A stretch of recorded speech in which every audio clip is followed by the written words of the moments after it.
My wife held my insulin pen over the bathroom sink and said, "I decide what you need, now give me your e-wallet password." I begged her to stop, but she just laughed. "You are sweating already, Desmond. How high is your blood sugar now?" 500. She watched the clear liquid drip down the drain, but she did not know that 9 days later she would be the one crying in court and I would be the one deciding her future. My name is Desmond Bell. I am 68 years old. For 40 years, I built firewalls and security systems for the biggest banks in America. I know how to spot a threat from 1,000 miles away. I know how to lock a digital door so tight that even the government cannot get in. But I made the classic mistake of an old man in love. I forgot to put a firewall around my own heart. I assumed the people eating at my table loved me for who I was and not for what was in my retirement accounts. I was wrong. It happened on a Tuesday morning. There was no argument. There was no warning. I walked into the master bathroom feeling that familiar and terrifying thickness in my blood. My head was pounding like a drum. My vision was starting to blur at the edges. I needed my morning dose of insulin immediately. I reached for the case on the marble counter, but it was gone. Camilla was standing by the sink. She is 60 years old but fights every day to look 40. She was wearing her silk robe, the one I bought her for our anniversary last month. In her hand, she held my life support. She looked at me in the mirror, and her eyes were not the eyes of the woman I married 15 years ago. They were cold and hard like flint. She uncapped the pen. "Camilla, what are you doing?" I asked. My voice was already slurring slightly. "I need that." She tilted the pen. A single drop of clear liquid formed at the tip and fell into the white porcelain sink. "You do not need anything until I say you do," she replied calmly. "Now the password, Desmond. The one for the cold storage wallet, the one with the retirement fund." I lunged forward. It was instinct, survival. But before I could take 2 steps, a heavy shoulder slammed into my chest. The air left my lungs in a rush, and I hit the cold tile floor hard. My hip screamed in pain.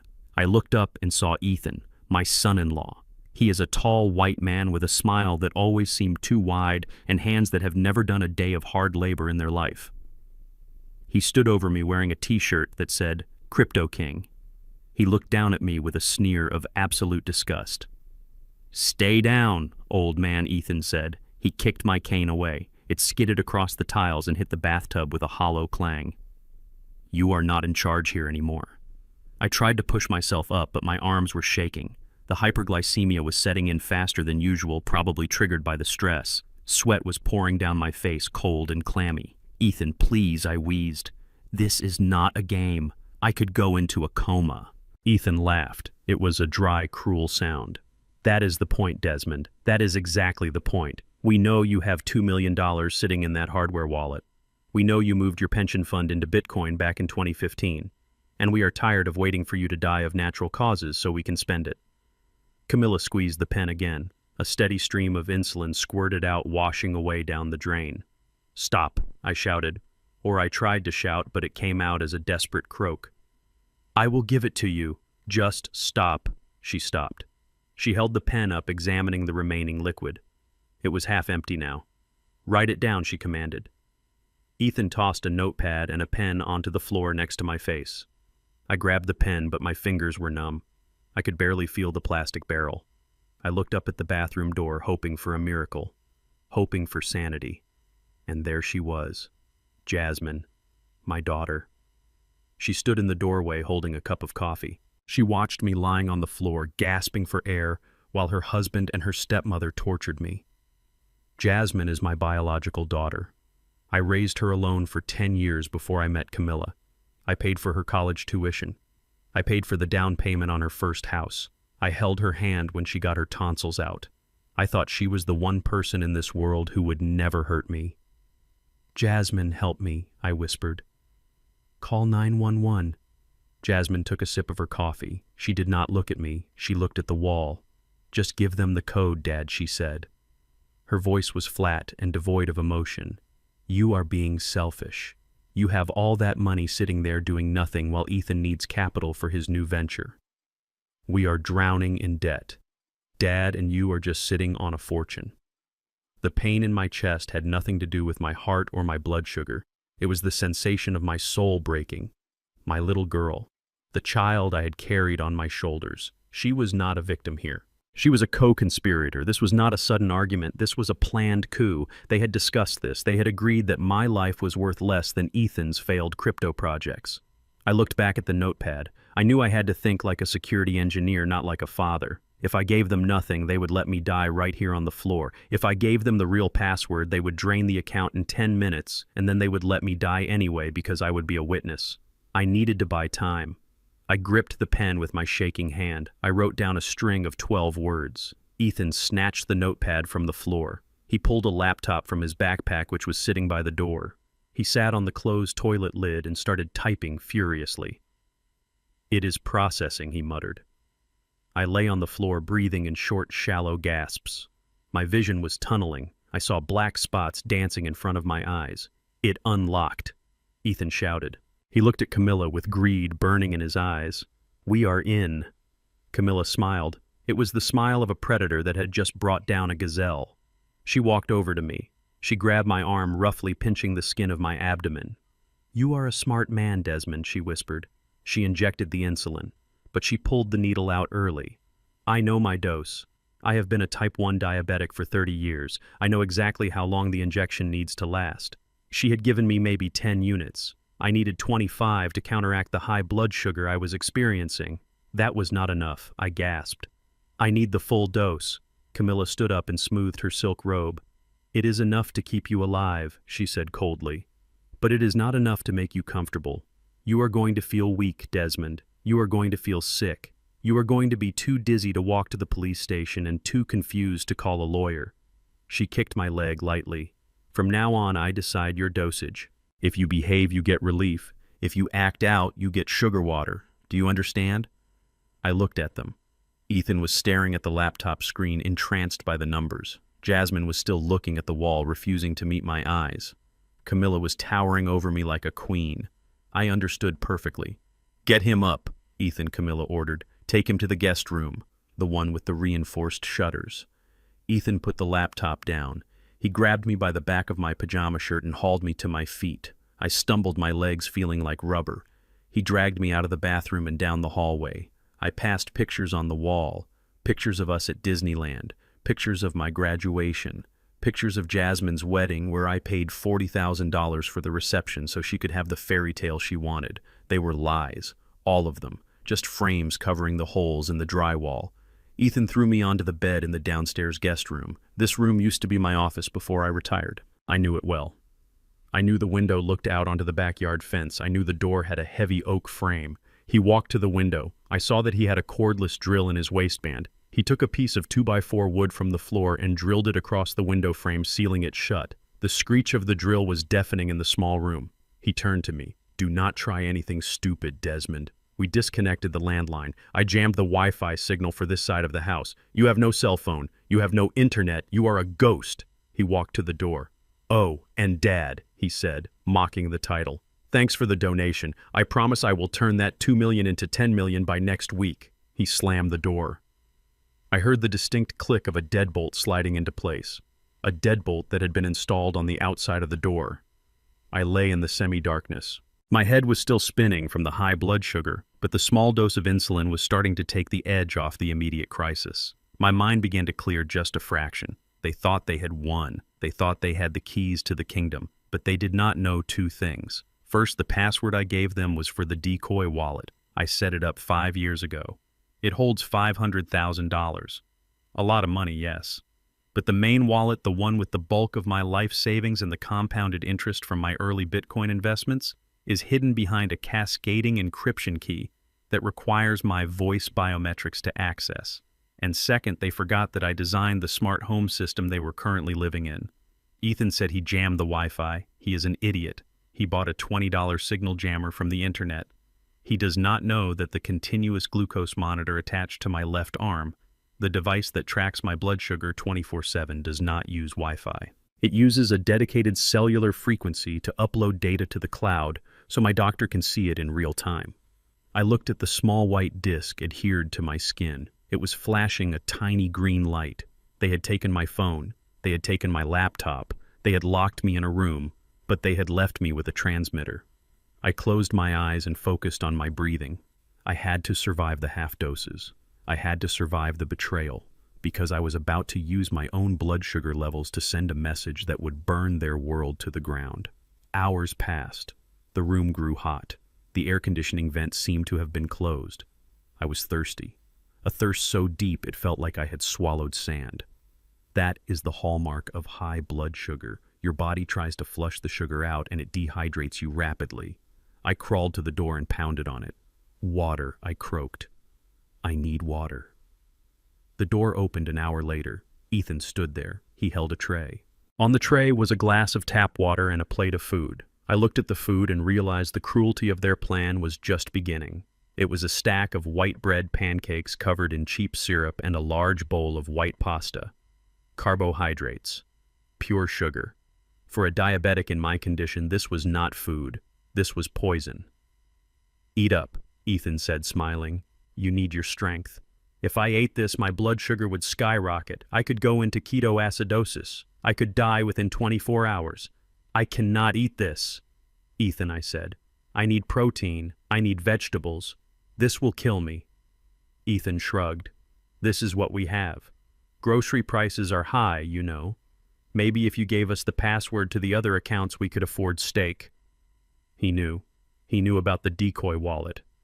He must have realized the balance was lower than he expected. I gave you everything, I lied. Do not lie to me, old man, Ethan snarled. I saw the transaction history. You moved funds. Where is the rest of it? I did not move anything, I said, trying to keep my voice steady. That is all there is. The market crashed. I lost a lot. He kicked the bed frame. Liar. We will see how much you lie after a few days of this diet. He set the tray on the nightstand and walked out, locking the door again. I stared at the pasta. My stomach was cramping with hunger. My mouth was dry. I drank the water in one gulp, but it was not enough. I looked at the sensor on my arm. If I wanted to send a message, I needed to manipulate the data. I needed to create a pattern on the graph that my doctor or his AI monitoring system would flag as an anomaly. I needed to spike my sugar and then crash it. I needed to create a Morse code signal with my biology. I picked up the syrup-soaked pancake. My hands were trembling. I took a bite. It tasted like ash and betrayal. I swallowed it. I watched the clock on the wall. I waited 15 minutes. Then I stuck my finger down my throat and forced myself to vomit into the small wastebasket by the desk. I could not digest the sugar. I just needed it to hit my bloodstream for a moment to register a spike on the sensor, and then I needed to purge it to survive. I repeated this process 3 times over the next 6 hours. Spike, purge, wait, spike, purge, wait. It was exhausting. I was covered in sweat. I was weak. But I knew that somewhere in a server room in Seattle, a data log was recording a strange oscillating pattern in the blood glucose levels of patient Desmond Bell. I just hoped someone was watching. The next morning, the door opened again. This time it was Jasmine. She looked tired. She held a basket of laundry. She was avoiding looking at me. Jasmine, I whispered. She stopped but did not turn around. Why are you doing this? I asked. I gave you everything. I bought you that car when you turned 16. I paid for your wedding. I have never said no to you. She turned around then. Her face was twisted in anger. That is the problem, Dad, she hissed. You gave me things. You threw money at me. But you never listened to me. You never respected Ethan. You looked at him like he was a loser from the day I brought him home. Because he is a loser, Jasmine, I said softly. He is stealing my money to buy imaginary coins on the internet. He is going to lose it all. He is a visionary, she screamed. And you are just a jealous old dinosaur. You are hoarding wealth while we struggle to pay our mortgage. We deserve that money. We are the ones with a future. You are just waiting to die. The words hit me harder than Ethan's shoulder check. So this is it, I asked. You are going to starve me to death. We are not starving you, she said, pointing to the cold pasta from the night before. You are choosing not to eat. That is on you. She walked over to the desk where I used to keep my soldering iron and my spare computer parts.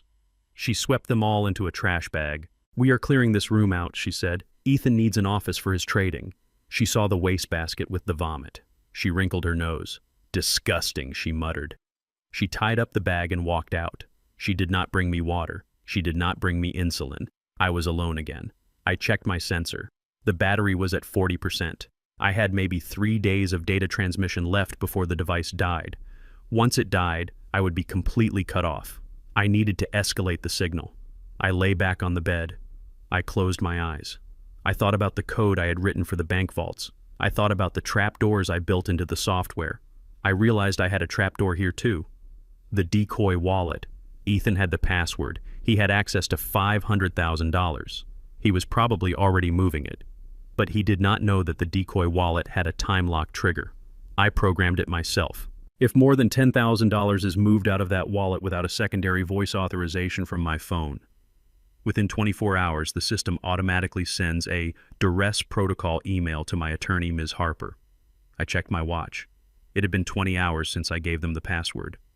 If Ethan had been greedy, and I knew he was greedy, he would have tried to move a large chunk immediately. That meant the clock was ticking. In 4 hours, an email would land in Ms. Harper's inbox. The email would contain my GPS coordinates from the last known login and a pre-recorded video message I made 2 years ago saying, "If you are receiving this, I am being coerced. Do not call my cell phone. Send private security to my home immediately." I just had to stay alive for 4 more hours. But then the door opened again, and my heart stopped. Ethan walked in. But he was not holding a food tray. He was holding a pair of pliers and a thick roll of duct tape. Behind him, Camilla was holding a syringe. It was full, too full. "That is enough waiting, Desmond," she said. "We tried to do this the easy way. We tried to let you be comfortable. But Jasmine says you are still running your mouth, and Ethan says the wallet is asking for a voice code." Ethan smiled.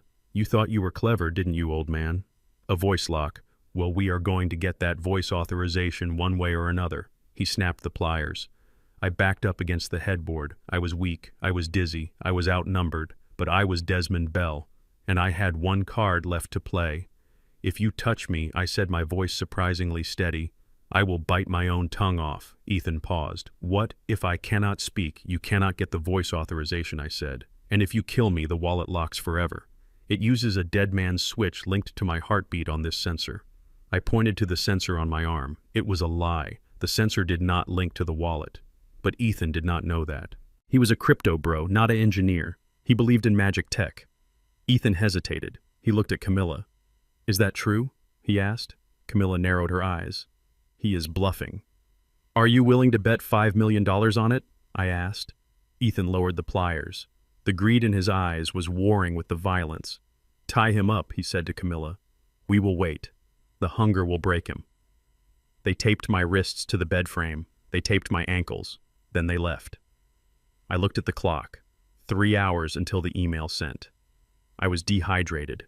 My blood sugar was critically high. My limbs were losing sensation. But I smiled. Because I knew Ms. Harper. She was a shark.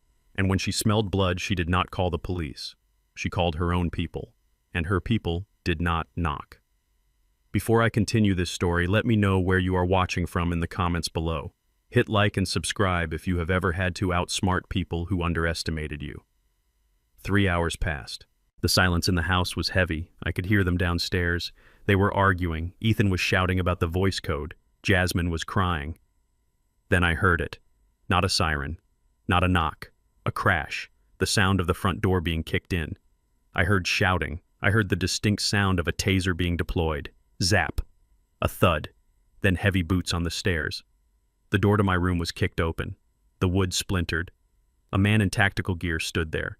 He had a patch on his chest that said, "Harper Legal Security." He looked at me. He looked at the duct tape. He tapped his radio. "Target secured. Condition critical but alive. Extraction team move in." He walked over and cut the tape on my wrists. He offered me a bottle of water.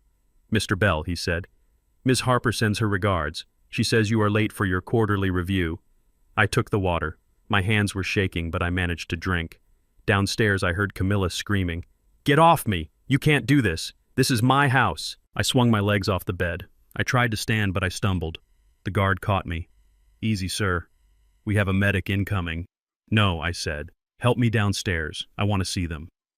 He supported my weight, and we walked out of the room. We went down the stairs. The living room was a wreck. The front door was lying on the floor. Ethan was on the ground, zip-tied, screaming about his rights. Jasmine was sitting on the sofa, sobbing, her face buried in her hands. Camilla was being held by 2 guards. Her silk robe was torn. Her hair was a mess. When she saw me, her eyes went wide. "Desmond," she pleaded, changing her tune instantly. Tell them to stop. It was just a misunderstanding. We were taking care of you. You were sick. I stopped at the bottom of the stairs. I leaned on the guard for support. I looked at my wife. I looked at the woman who had poured my life down the drain. I checked my watch. The email has been sent, Camilla, I said, raspy but loud. The police are 5 minutes out. Ms. Harper has already frozen the assets. Desmond, please, she begged. We are family. I looked at Jasmine. She looked up at me, tears streaming down her face. Daddy, she whispered. I felt a pang of pain in my heart. But then I remembered the white bread. I remembered the insulin going down the sink. No, I said. Family does not let you die of thirst. Family does not hold your life hostage for a password. I turned to the guard. Get me out of here. The air in this house is toxic. As they walked me out to the waiting armored SUV, I heard the sirens approaching. I did not look back. 9 days later, I sat in the courtroom. I was in a wheelchair, still recovering my strength, but my mind was sharp. Ms. Harper stood before the judge. She played the recordings from the hidden device Marcus the nurse had left under my bed. I haven't told you about Marcus yet, have I? He was the one bright spot in those dark days. But that is a story for part 2, Ms. Harper showed the logs from my glucose monitor. She showed the pattern. SOS. Camilla sat at the defense table. She was not wearing silk. She was wearing an orange jumpsuit. She looked at me and started to cry. But I knew the truth. She was not crying because she was sorry. She was crying because she had lost. The judge looked at the evidence. He looked at me. He looked at them. Denied bail, he said, slamming the gavel. I wheeled myself out of the courtroom. The sun was shining. I took my insulin pen out of my pocket. I dialed the correct dose. I injected it. I decided what I needed, and I decided I needed to be free. I woke up to the sound of a hammer striking wood. My head was pounding with a rhythm that matched the blows. It felt like my brain was swelling inside my skull, a side effect of the incorrect insulin dosage Camilla had given me the night before. I tried to sit up, but my body felt heavy, like it was filled with lead. I blinked, trying to clear the fog from my eyes. The room was dim. I looked toward the window. The beautiful view of the garden, the one my late wife and I had planted 20 years ago, was gone. In its place was a sheet of plywood. Thick nails had been driven through the frame, sealing me in darkness. I was in the downstairs guest suite, but it no longer felt like a part of my home. It felt like a cell. I tried to stand. My legs wobbled, but they held. I moved to the door and tried the handle. Locked. Of course it was locked. I was a prisoner in the house I had paid for. I turned back to the room, scanning for anything I could use as a weapon or a tool. That is when I saw it. Up in the corner of the ceiling, a small red light blinked in the shadows. A camera. I recognized the model immediately. It was a high-definition security camera with night vision and two-way audio. I knew it because I was the one who bought it. I was the one who installed the security system in this house to protect my family from intruders. Now that same system was being used to watch me like a lab rat. The irony tasted like bile in my throat. The lock on the door clicked. I stiffened, bracing myself against the heavy oak dresser. The door swung open and Ethan walked in. He was not wearing his usual casual clothes. He was wearing gloves. He held a plastic bin in his hands. "Good morning, Desmond," he said with that fake cheerfulness that made my skin crawl. "Time for a little cleanup." He walked over to the nightstand where I had left my smartphone charging. He snatched it up and tossed it into the bin. Then he grabbed my laptop from the desk. He opened the drawers, dumping out my pens, my notebooks, and my old hard drives. Everything went into the bin. "What are you doing?" I asked, my voice raspy. "That is my property." "It is evidence," Ethan corrected. "Or distraction. Either way, you do not need it. You have plenty of time to think about that password now." He walked over to this corner and unplugged the Wi-Fi extender I had installed to ensure the guest room had good signal. He stomped on it, shattering the plastic casing. "Oops," he said, smiling. "Looks like the internet is down. I cut the hard line to this room too. And just so you know, I installed a signal jammer in the hallway. Even if you hit a second phone, it would be a brick. You are completely offline, Desmond. No one can hear you. No one can see you, except us." He pointed to the camera. "Smile for the audience, Dad. We want to make sure you do not hurt yourself in your confusion." He turned to leave the bin, full of my connection to the outside world, tucked under his arm. "Why are you doing this?" "Ethan?" I asked, trying to keep the desperation out of my voice. "I gave you a roof over your head. I treated you like a son." Ethan stopped. He looked back at me and his face twisted into a sneer. You treated me like a charity case, he spat. You and your lectures about hard work and savings. You think because you made money in the 90s, you are a genius. You are just a relic. The future belongs to people who take what they want. He slammed the door. The lock clicked again. I was alone in the semi-darkness with nothing but the hum of the air conditioning and the blinking red eye of the camera. I checked my pockets. Empty. They had taken everything while I slept. I was cut off. Isolated. A ghost in my own machine. Hours passed. The silence was heavy and suffocating. My stomach began to cramp. I needed food, but more importantly, I needed the right kind of food. My blood sugar was destabilizing. I could feel the cold sweat starting to form on the back of my neck. The door opened again. This time, Ethan returned carrying a tray. The smell hit me first. It was sweet cloying and artificial. He set the tray down on the small table by the window. Lunchtime, he announced. I looked at the meal. It was a nightmare on a plate. 4 slices of cheap white bread completely dry, a mound of white pasta with no sauce, just butter, and a large glass of dark fizzing soda. This was not a meal. This was a biological weapon. For a type 1 diabetic, these simple carbohydrates would hit my bloodstream like a bomb. Without the proper insulin dosage to counteract it, my glucose levels would spike to dangerous heights within an hour. I cannot eat this, I said, backing away. You know I cannot eat this. This is pure sugar. Ethan shrugged, leaning against the doorframe. Beggars cannot be choosers, Desmond. This is what we have. Besides, you look a little pale. You probably need the energy. He picked up the glass of soda. The condensation dripped down his hand. Drink it, he ordered. I shook my head. No, I want water, just plain water. Ethan's face hardened. He took 2 steps forward, closing the distance between us. He was younger than me, stronger than me, and he knew it. He grabbed the back of my neck, his fingers digging into my flesh. He forced the glass to my lips. I said, "Drink it," he hissed. "You are going to eat what we give you. We need you strong enough to remember that password, but weak enough to stay put. This will do the job perfectly." The carbonated liquid splashed against my lips. I clamped my mouth shut, but he squeezed my jaw. Instinct took over and I swallowed a mouthful. The sugar burned my throat. It tasted like poison. He let go of me and I stumbled back, coughing. "Good," he said. "Now eat the bread, all of it. I will be watching on the camera. If I see you throwing it away or hiding it under the mattress, I will come back in here and I will inject you with enough insulin to stop your heart.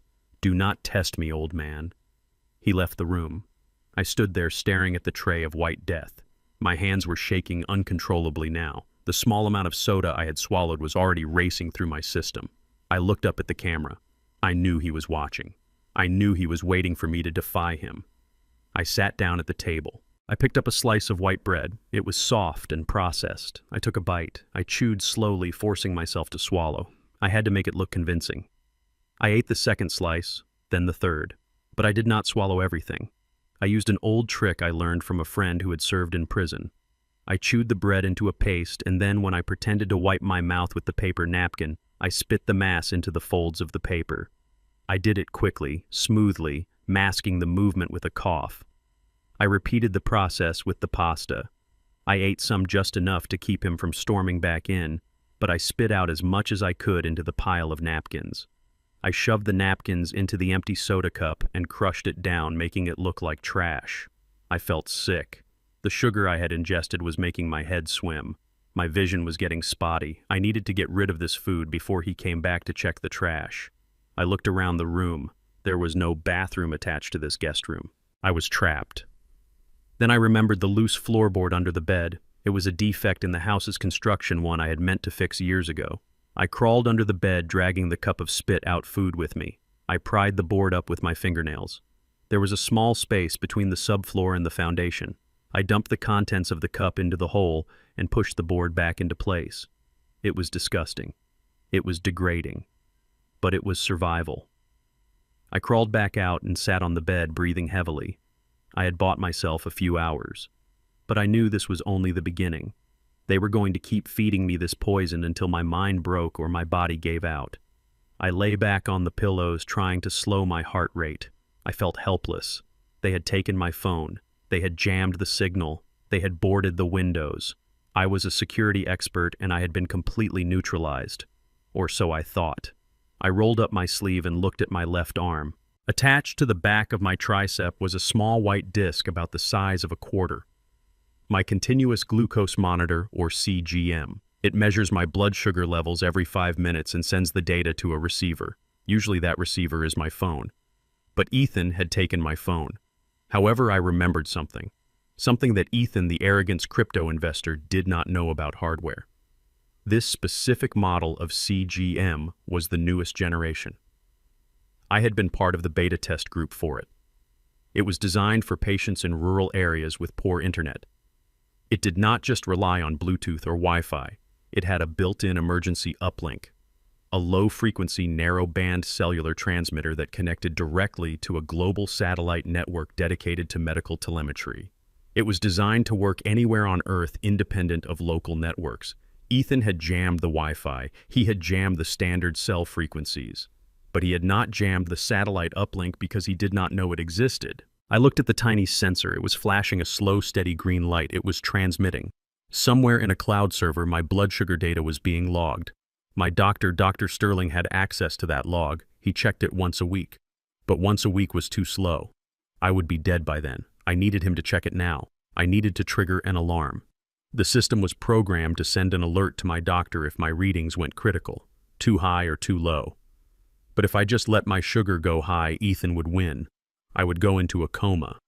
I needed to send a message that a machine could not generate by accident, a message that showed intelligent design.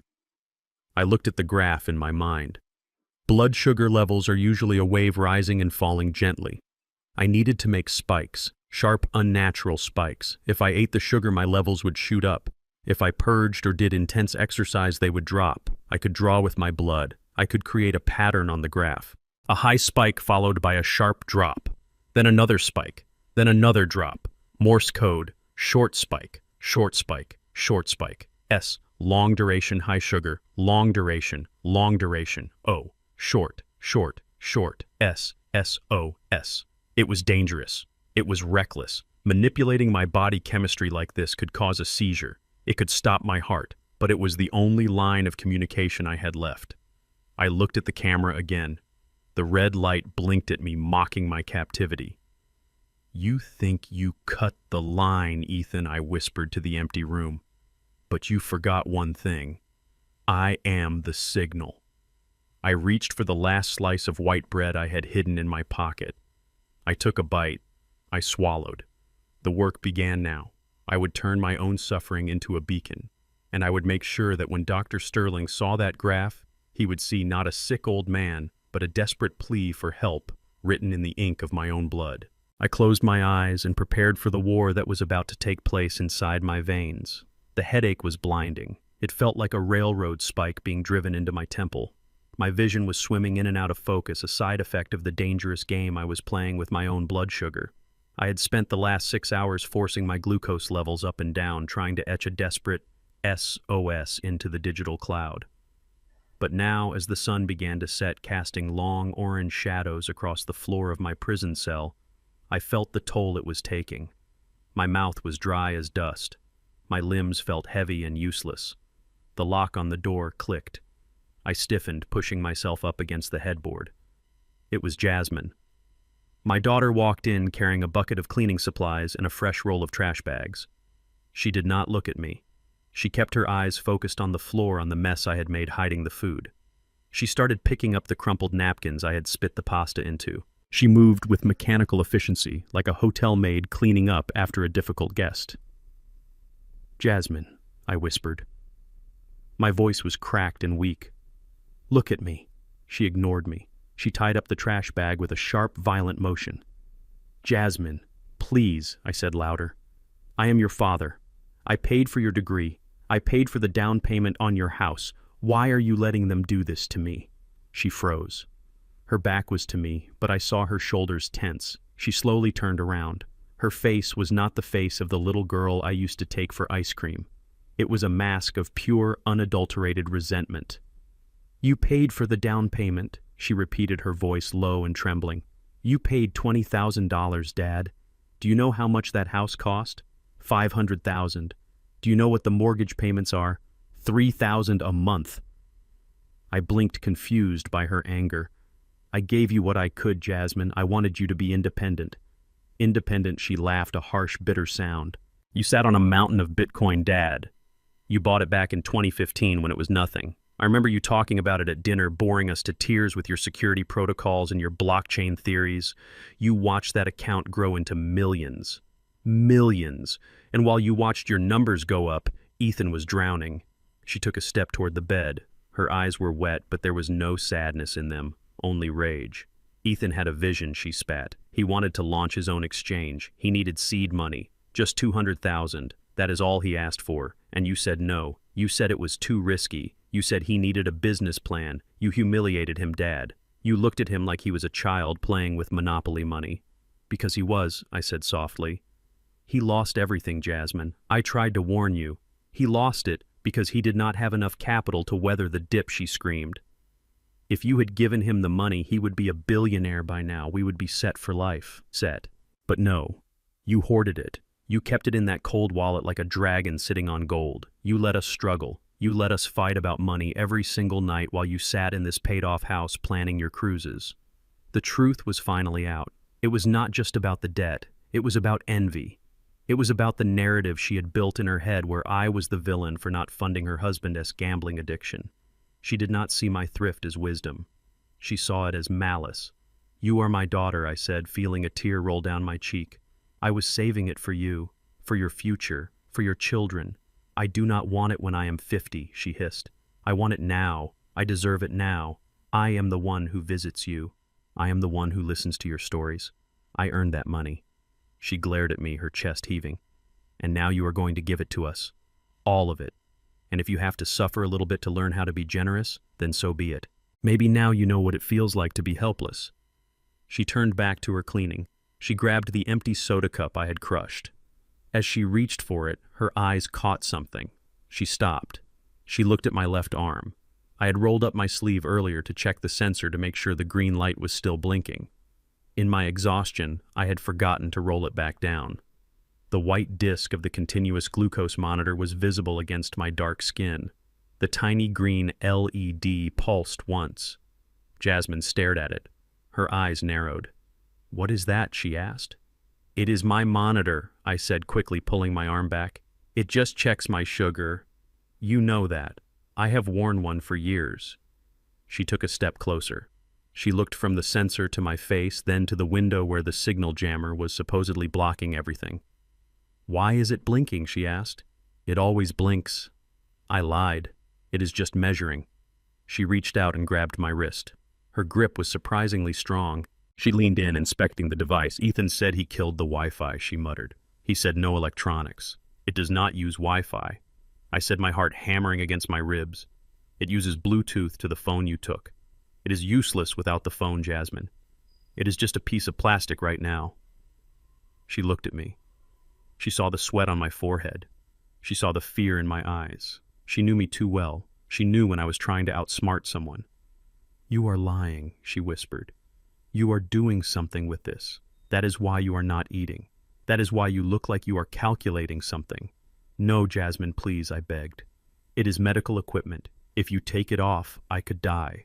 I will not know if I am crashing." She did not listen. The paranoia that had been festering in this house for days took over. She saw a threat. She saw a wire I could use to strangle their plans. She dug her fingernails under the adhesive patch. "Jasmine, do not," I shouted. She ripped it. It was not a gentle removal.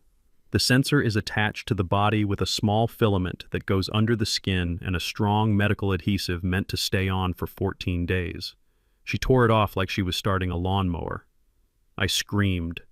A sharp, stinging pain shot up my arm. Blood welled up from the small puncture wound and trickled down my tricep, staining the bedsheet. Jasmine stood there holding the white disc in her hand. The green light blinked at her one last time before she threw it onto the floor and stomped on it. The plastic crunched under her heel. "There," she said, breathing hard. "Now you are really offline." She looked at the blood on my arm. For a second, I thought I saw a flicker of regret. But then she remembered the Bitcoin. She remembered the mansion she did not have. She remembered the narrative. She turned and walked out of the room. She did not bandage me. She did not apologize. She picked up her cleaning bucket and locked the door, leaving me in the dark. I clutched my bleeding arm. I stared at the shattered pieces of the sensor on the floor. My lifeline was gone. The SOS signal had stopped. The data stream was severed. Dr. Sterling would see a drop-off in data, and he might just assume the battery died or the sensor failed. He would not see the end of the message. I was completely alone. The pain in my arm was a dull throb, but the pain in my mind was sharper. I had failed. I had played my hand, and I had lost. Now I was blind. I had no way of knowing my blood sugar levels. I was flying a plane through a storm with no instruments. Night fell. The house grew quiet. The hunger came back, a gnawing emptiness in my gut. But I did not dare eat the bread they had left, not without the sensor. If I spiked too high now, I would not know when to purge. I could slip into a coma in my sleep. I dragged myself off the bed. I was weak, so weak. I needed water. I needed to know what they were planning. Jasmine's outburst had revealed their anger, but I needed to know their timeline. How long did I have before they stopped playing games and started finishing the job? I crawled to the door. The gap at the bottom was small, but the house was old. The floorboards carried sound well. I pressed my ear against the cold wood. I heard footsteps in the kitchen down the hall. Heavy footsteps. Ethan. And the click of heels. Camilla. "Did you get the transfer notification?" Ethan asked.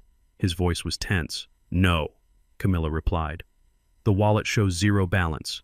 But the blockchain explorer says the funds moved. It is stuck in the mempool or something. Or maybe he gave us a secondary key that requires a time release." "He is playing us," Ethan growled. "I told you, he is a security freak. He probably has a dead man switch or a delay. So what do we do?" Camilla asked. "We cannot keep him in there forever.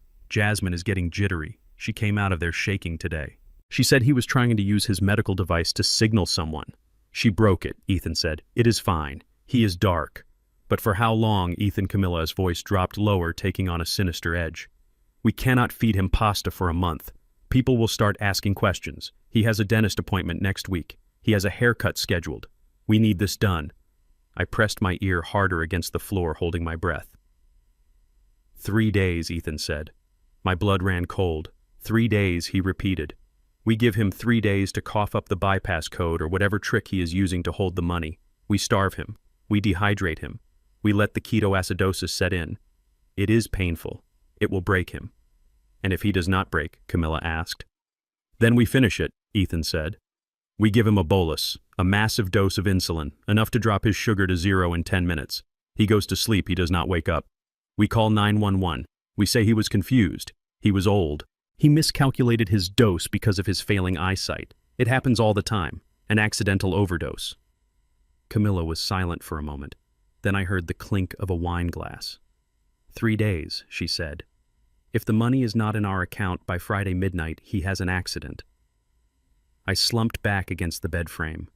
The room seemed to spin around me. It was not a hostage situation anymore. It was a countdown. I had 72 hours. I looked at the boarded-up window. I looked at the broken sensor on the floor. I looked at my shaking hands. I was 68 years old. I was starving. I was unmonitored, and I had 3 days to live.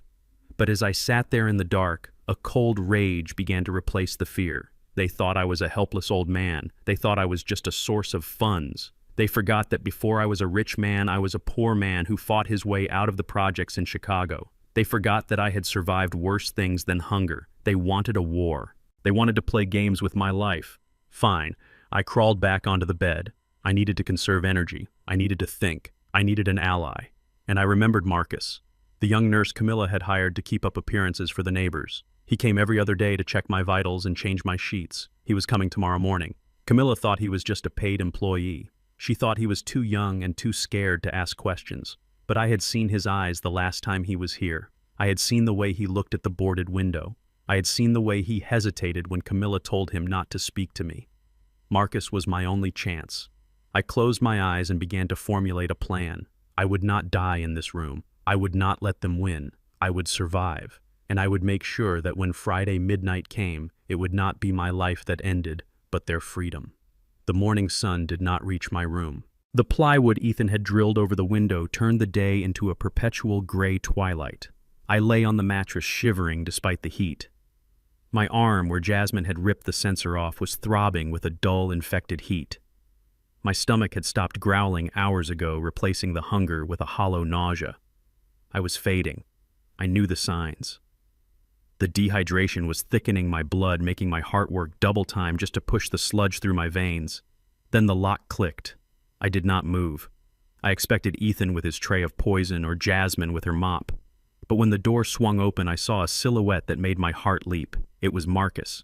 He stood in the doorway wearing his blue scrubs, holding a medical bag. He was young, maybe 25, with a face that still held the softness of youth, but eyes that had seen the hard reality of emergency rooms. He was a nursing student who worked for a private agency picking up home care shifts to pay for his tuition. Camilla had hired him 2 weeks ago to come in every other day to check my vitals and change the sheets. It was part of her cover story. She needed the neighbors to see a medical professional entering the house so that when I eventually died, she could say we did everything we could. Marcus took a step inside and stopped. He looked at the boarded window. He looked at the empty desk where my computer used to be. He looked at the bruises on my neck where Ethan had grabbed me. "Mrs. Bell," he said, his voice uncertain. "What happened to the window?" Camilla stepped out from behind him. She was wearing a crisp white blouse and slacks, looking every inch the concerned wife. She placed a hand on Marcus' shoulder. Her nails were painted a blood red. "Oh, Marcus," she sighed. "It has been a terrible night. Desmond had another episode. He tried to break the glass. He thought there were snipers in the garden. We had to board it up for his own safety." Marcus looked at me. I tried to sit up, but my arms were shaking so badly I collapsed back onto the pillows. "Snipers?" he asked. Camilla nodded sadly. "The dementia is accelerating. He is paranoid. He thinks we are stealing his money. He thinks the food is poisoned. He even thinks his own daughter is a spy. It is heartbreaking." She walked over to the bed and smoothed the sheet near my feet, avoiding looking at my face. "We are considering a facility," she whispered loud enough for me to hear. "But he gets so violent when we mention it. We just want to keep him comfortable here as long as we can." She looked at Marcus with wide, pleading eyes. "Please do not mention the window to the agency. They might force us to hospitalize him, and that would just kill him." "He is terrified of hospitals." Liar, I thought. "You are the one terrified of hospitals because doctors ask questions." Marcus hesitated. He looked at the board again, then at me. "I understand, Mrs. Bell," he said slowly. "Dementia can be unpredictable. I will just check his vitals and clean him up." "Thank you, Marcus," Camilla said. "I will stay right here. He is calmer when I am in the room." She pulled a chair to the foot of the bed and sat down, crossing her legs. She was not there to comfort me. She was there to make sure I did not speak. She was the warden. Marcus approached the bed. He set his bag down on the nightstand. He took out a blood pressure cuff and a thermometer. His movements were efficient, but I could see the tension in his shoulders. He sensed the wrongness of the room. The air was thick with it. "Mr. Bell," he said softly, "I am going to take your blood pressure. Can you give me your arm?" I lifted my right arm. It was heavy. He wrapped the cuff around my bicep. As he pumped it up, he leaned in close to check the gauge. I looked at him. I tried to project every ounce of sanity I had left into my gaze. I needed him to see me. Not the patient, not the dementia case. The man. "Help me," I mouthed. No sound. Just the shape of the words. Camilla stood up immediately. "What did he say, Marcus?" she asked sharply. "Is he asking for his wallet again?" "Desmond, honey, you do not have a wallet anymore, remember?" Marcus looked at her, then back at me. "He did not say anything, Mrs. Bell. He is just breathing hard." He finished with the cuff. "Blood pressure is very low," he said, frowning. "And his pulse is thready. Is he eating?" "He refuses," Camilla said quickly. "We try to feed him, but he spits it out. He says we put arsenic in the pasta. What can we do?" Marcus reached for my left arm to check my pulse. That was the arm with the wound. He rolled up my sleeve and gasped. "What happened here?" he asked, staring at the raw, jagged patch where the sensor used to be. He tore it off. Camilla lied without missing a beat. "Last night. He said the government was tracking him through it. We tried to stop him, but he was frantic." Marcus looked at the wound. It was inflamed red streaks radiating outward. "This is infected," he said. "I need to clean this and dress it properly. Do you have any antibiotics?" "I will check the cabinet," Camilla said. She turned her back for a second to walk to the door. This was my chance. My only chance. I could not speak. If I spoke, she would spin it as madness. I needed a signal that could not be misinterpreted, a signal that proved I was lucid, that I was rational, that I was trapped. As Marcus reached into his bag for gauze, I lunged. It was not an attack, it was a desperate grab. I seized his left hand with my right hand. I gripped it hard. My fingers dug into his palm. Camilla spun around. Desmond let go of him. She shouted, rushing back. I started to shake. I let my eyes roll back slightly, mimicking the start of a seizure. I made a guttural sound in my throat. He is seizing. Marcus shouted, hold his legs. Camilla grabbed my ankles, pinning them down. Marcus tried to pull his hand away, but I held on. I needed skin on skin. I needed him to feel the rhythm. I stopped shaking my hand. I held his palm flat, and then I tapped. With my index finger, I tapped against the center of his palm. Tap, tap, tap, short, sharp, deliberate. Then I held my finger down. Press, press, press, long, sustained, then again. Tap, tap, tap, SOS. Marcus froze. He stopped trying to pull away. He looked down at our joined hands. He looked at my face. My eyes were focused on his, locked onto his pupils with an intensity that burned. I did it again. Tap, tap, tap, press, press, press, tap, tap, tap.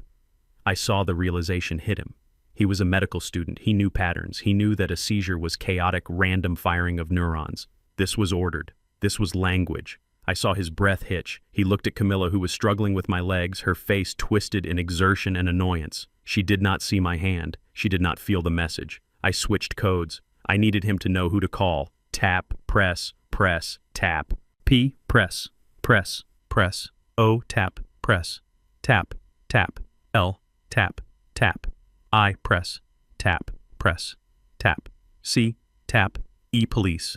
I spelled it out letter by letter, tapping the code into his skin. I prayed he knew Morse code, or at least that he recognized that I was spelling something, anything. Marcus stared at me. His eyes widened. He swallowed hard. He gave my hand a single firm squeeze. Acknowledgement. Then he looked up at Camilla. The seizure is passing, he said, his voice tight. He is relaxing. I let my body go limp. I released his hand. I fell back onto the pillows, panting. I had spent the last of my energy. Camilla stood up, smoothing her hair. My God, she said. That was terrifying. Do you see what we deal with, Marcus? He is a danger to himself. Marcus did not look at her. He was busy opening an antiseptic wipe. His hands were trembling slightly. I see, he said quietly. I see exactly what is happening. He cleaned my arm. He applied the bandage. He worked in silence, but every time he touched me, his touch was gentle, reassuring. He knew. He packed his bag. He zipped it up. I have to go, Mrs. Bell, he said, standing up. I have another patient across town. Camilla walked him to the door. She reached into her pocket and pulled out a thick white envelope. Here, she said, handing it to him. This is for your extra time, and for your silence. We really do not want the neighbors to worry. Marcus took the envelope. He could feel the thickness of the cash inside. It was a bribe, plain and simple. Thank you, he said. He walked toward the door, but then he stopped. He patted his pockets. Shoot, he muttered. I think I dropped my keys. He knelt down near the foot of the bed. Camilla was standing by the door, impatient, holding it open. Marcus fumbled on the floor. His bag was open. I watched him. He reached into the side pocket of his medical bag. He pulled out a small, brightly colored object. It was a plastic toy phone, bright red and blue. The kind you give to a toddler. But Marcus did not have a toddler. He slid the toy across the floor. It skidded silently over the rug and came to a stop deep under the bed frame, hidden by the dust ruffle. Found them, he said, standing up and jingling his car keys. He looked at me one last time. He nodded imperceptibly. Take care, Mr. Bell, he said. I will see you soon. He walked out. Camilla slammed the door and locked it. I heard her footsteps fading down the hall. I heard her laughing. He took the money, she said to someone, probably Ethan. He is just a kid. He does not care. We are clear. I waited until the house was silent. Then I leaned over the side of the bed. I peered into the darkness underneath. The red and blue plastic toy glinted in the shadows. I knew that phone. I had seen it in a spy shop catalog years ago. It was not a toy. It was a nanny cam disguised as a child's plaything. It had a motion-activated microphone and a high-capacity battery. It could record audio for 48 hours. Marcus had left me a wire. He had taken the bribe, but he had not taken the bait. He was my ally. I reached down and dragged the phone closer. I pressed the small button on the back to ensure it was active. A tiny, barely visible light blinked once. I lay back on the bed. I was still starving. I was still a prisoner, but I was no longer alone. The room was listening, and soon the world would be too. But I did not know if Marcus would go to the police immediately. He seemed scared. He might need more proof. He might be waiting for me to give him something concrete. I needed to get them to confess. I needed to get them to say the words out loud in this room within range of the microphone. I needed to provoke them. I looked at the door. I waited for the next meal delivery. I waited for Ethan. When he came back, I would not be the silent victim anymore. I would be the bait. And I would make sure he shouted his crimes loud enough for a plastic toy to hear every single syllable. The thirst had become a physical weight pressing down on my chest. It felt as if my blood had turned into wet concrete, sluggish and thick, clogging my veins with every beat of my heart. I lay on the mattress staring at the ceiling where a water stain looked like a map of a country that did not exist. I was floating in and out of consciousness. The ketoacidosis was setting in. My breath smelled fruity and chemical, a sign that my body was eating itself alive to find energy. The door flew open with a violence that shook the frame. Ethan marched in. He did not bring a tray. He did not bring water. He brought a fury that filled the small room. He looked at me and I saw that his patience had finally evaporated. He was a man who had gambled everything on a timeline, and that timeline was expiring. "Get up," he roared. I tried. I really did. But my arms trembled and gave way. I collapsed back onto the mattress. Ethan did not wait. He crossed the room in 2 strides. He grabbed the front of my shirt and hauled me up. His hands moved to my throat. He squeezed. I choked, gasping for air that would not come. He slammed me back against the headboard. The wood dug into my spine. His thumbs pressed into my windpipe, cutting off the blood flow to my already starving brain.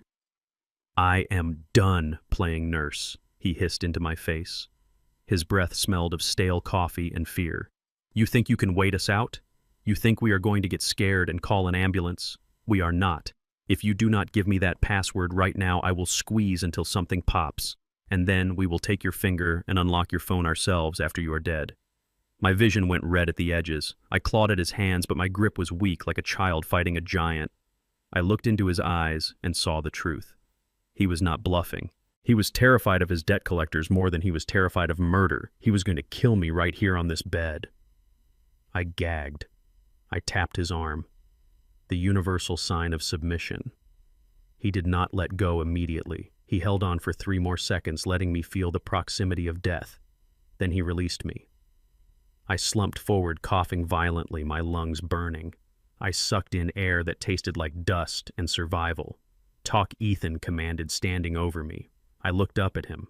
I looked past him at the open door where Camilla was standing. She held the insulin pen. It was the carrot to Ethan S. stick. "Okay," I wheezed. My voice was a broken rasp. "You win. I cannot take it anymore." Ethan S.'s face transformed. The rage vanished, replaced by a hungry excitement. He pulled the laptop from his backpack and threw it onto the bed next to me. He opened it and navigated to the wallet login screen. "Type it," he said. I looked at the keyboard. My hands were shaking so bad I could barely hit the keys. I had to do this perfectly. I had to sell the lie. "It is a passphrase," I whispered. 12 words. I typed them slowly, one by one. Ocean, fabric, silent, tower. Ethan watched my fingers like a hawk. Review, broken, winter, glass. I paused after the 8th word. I closed my eyes, pretending to fade. "Keep typing," he shouted, shaking my shoulder. "Do not pass out on me now." I opened my eyes. Market, signal, honest, grave. I hit enter. The screen loaded. A small spinning wheel appeared. Ethan held his breath. Camilla took a step into the room. Then the dashboard appeared. Total balance, $524,190. Ethan screamed. It was a sound of pure primal victory. "Yes," he shouted, throwing his hands in the air. "Yes, $500,000. We did it." He grabbed the laptop and danced around the room. "Look at that, Camilla. Look at those zeros. We are rich. We are saved. Camilla ran to him. She looked at the screen, and her hand covered her mouth. Tears of greed welled in her eyes. "Oh my God," she whispered. "Oh my God, Desmond. Why did you make us wait so long?" She looked at me not with gratitude but with vindication, as if I had finally paid a debt I owed her. I leaned back against the headboard, closing my eyes. "The insulin," I whispered. "You promised." Ethan was too busy clicking through the transaction options to hear me, but Camilla remembered. She was the one who understood the mechanics of keeping the goose alive just long enough to get the golden egg. She walked over to me. She dialed the pen. She did not dial 10 units this time. She dialed 30, a full corrective dose. She grabbed my arm, the one that wasn't bandaged. She jabbed the needle in. "Here," she said, pushing the plunger down. "Consider this a bonus." The liquid burned as it went in, but it was a good burn. It was the feeling of life returning. Within 15 minutes, my cells would start absorbing sugar again. The fog would lift. The pain would recede. She pulled the needle out and tossed the pen onto the bed. "There. You got what you wanted. Now go back to sleep." She turned to Ethan. "Transfer it," she ordered. "Transfer it all to the offshore account before the banks open." Ethan was already typing. Sending it to the mixer first, he said, his eyes glued to the screen. "Then to my cold storage. It will be untraceable in 20 minutes. I watched them. I watched their celebration. I watched them high-five over the laptop. They had no idea what they had just done. They thought the password unlocked the money, and it did. But they did not know that the wallet was programmed with a conditional logic script. A script I had written myself 3 years ago when I started to suspect that my family viewed me as an ATM rather than a father. The script was simple. It was a digital tripwire. Condition 1, login successful. Condition 2, funds transferred to an unrecognized address. Condition 3, no biometric voice confirmation from my primary phone within 60 seconds of transfer. If all 3 conditions were met, the system assumed the wallet had been compromised. It assumed I was being coerced or robbed. Ethan hit the enter key. Transfer complete flashed on the screen. Ethan cheered. He slammed the laptop shut. "Let us go celebrate," he said to Camilla. "Let us order food, real food, steak and lobster." "What about him?" Camilla asked, gesturing to me. "Leave him," Ethan said. "He has his insulin. He will survive until we figure out how to get rid of him permanently. Right now, I want to spend some money." They walked out of the room, leaving the door open for the first time. They were so drunk on victory they forgot the rules of the prison. I lay there feeling the insulin start to work. My heartbeat slowed, the panic receded, and in the silence of my mind I started counting. The transfer had gone through. That satisfied condition 2. My primary phone was in a plastic bin somewhere in this house, dead or destroyed. It had not received the authentication prompt. That satisfied condition 3. The trap was sprung. Somewhere in a secure server facility, a line of code executed. It started a silent, invisible countdown. 24 hours. That was the time lock. The system gave the user 24 hours to override the security protocol. It was a failsafe in case I lost my phone or made a mistake. To stop the protocol, I needed to call a specific number and speak a specific phrase. If I did not make that call within 24 hours, the system would execute the nuclear option. It would compile a data packet. This packet contained the IP address of the device that accessed the wallet. It contained the destination address of the stolen funds.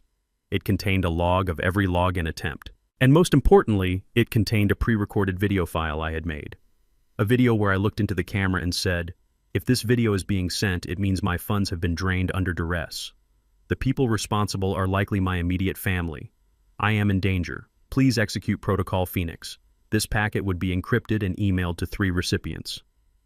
My attorney, Ms. Harper, the fraud division of the FBI, and my old partner at the security firm, a man who could track a digital footprint across hell itself.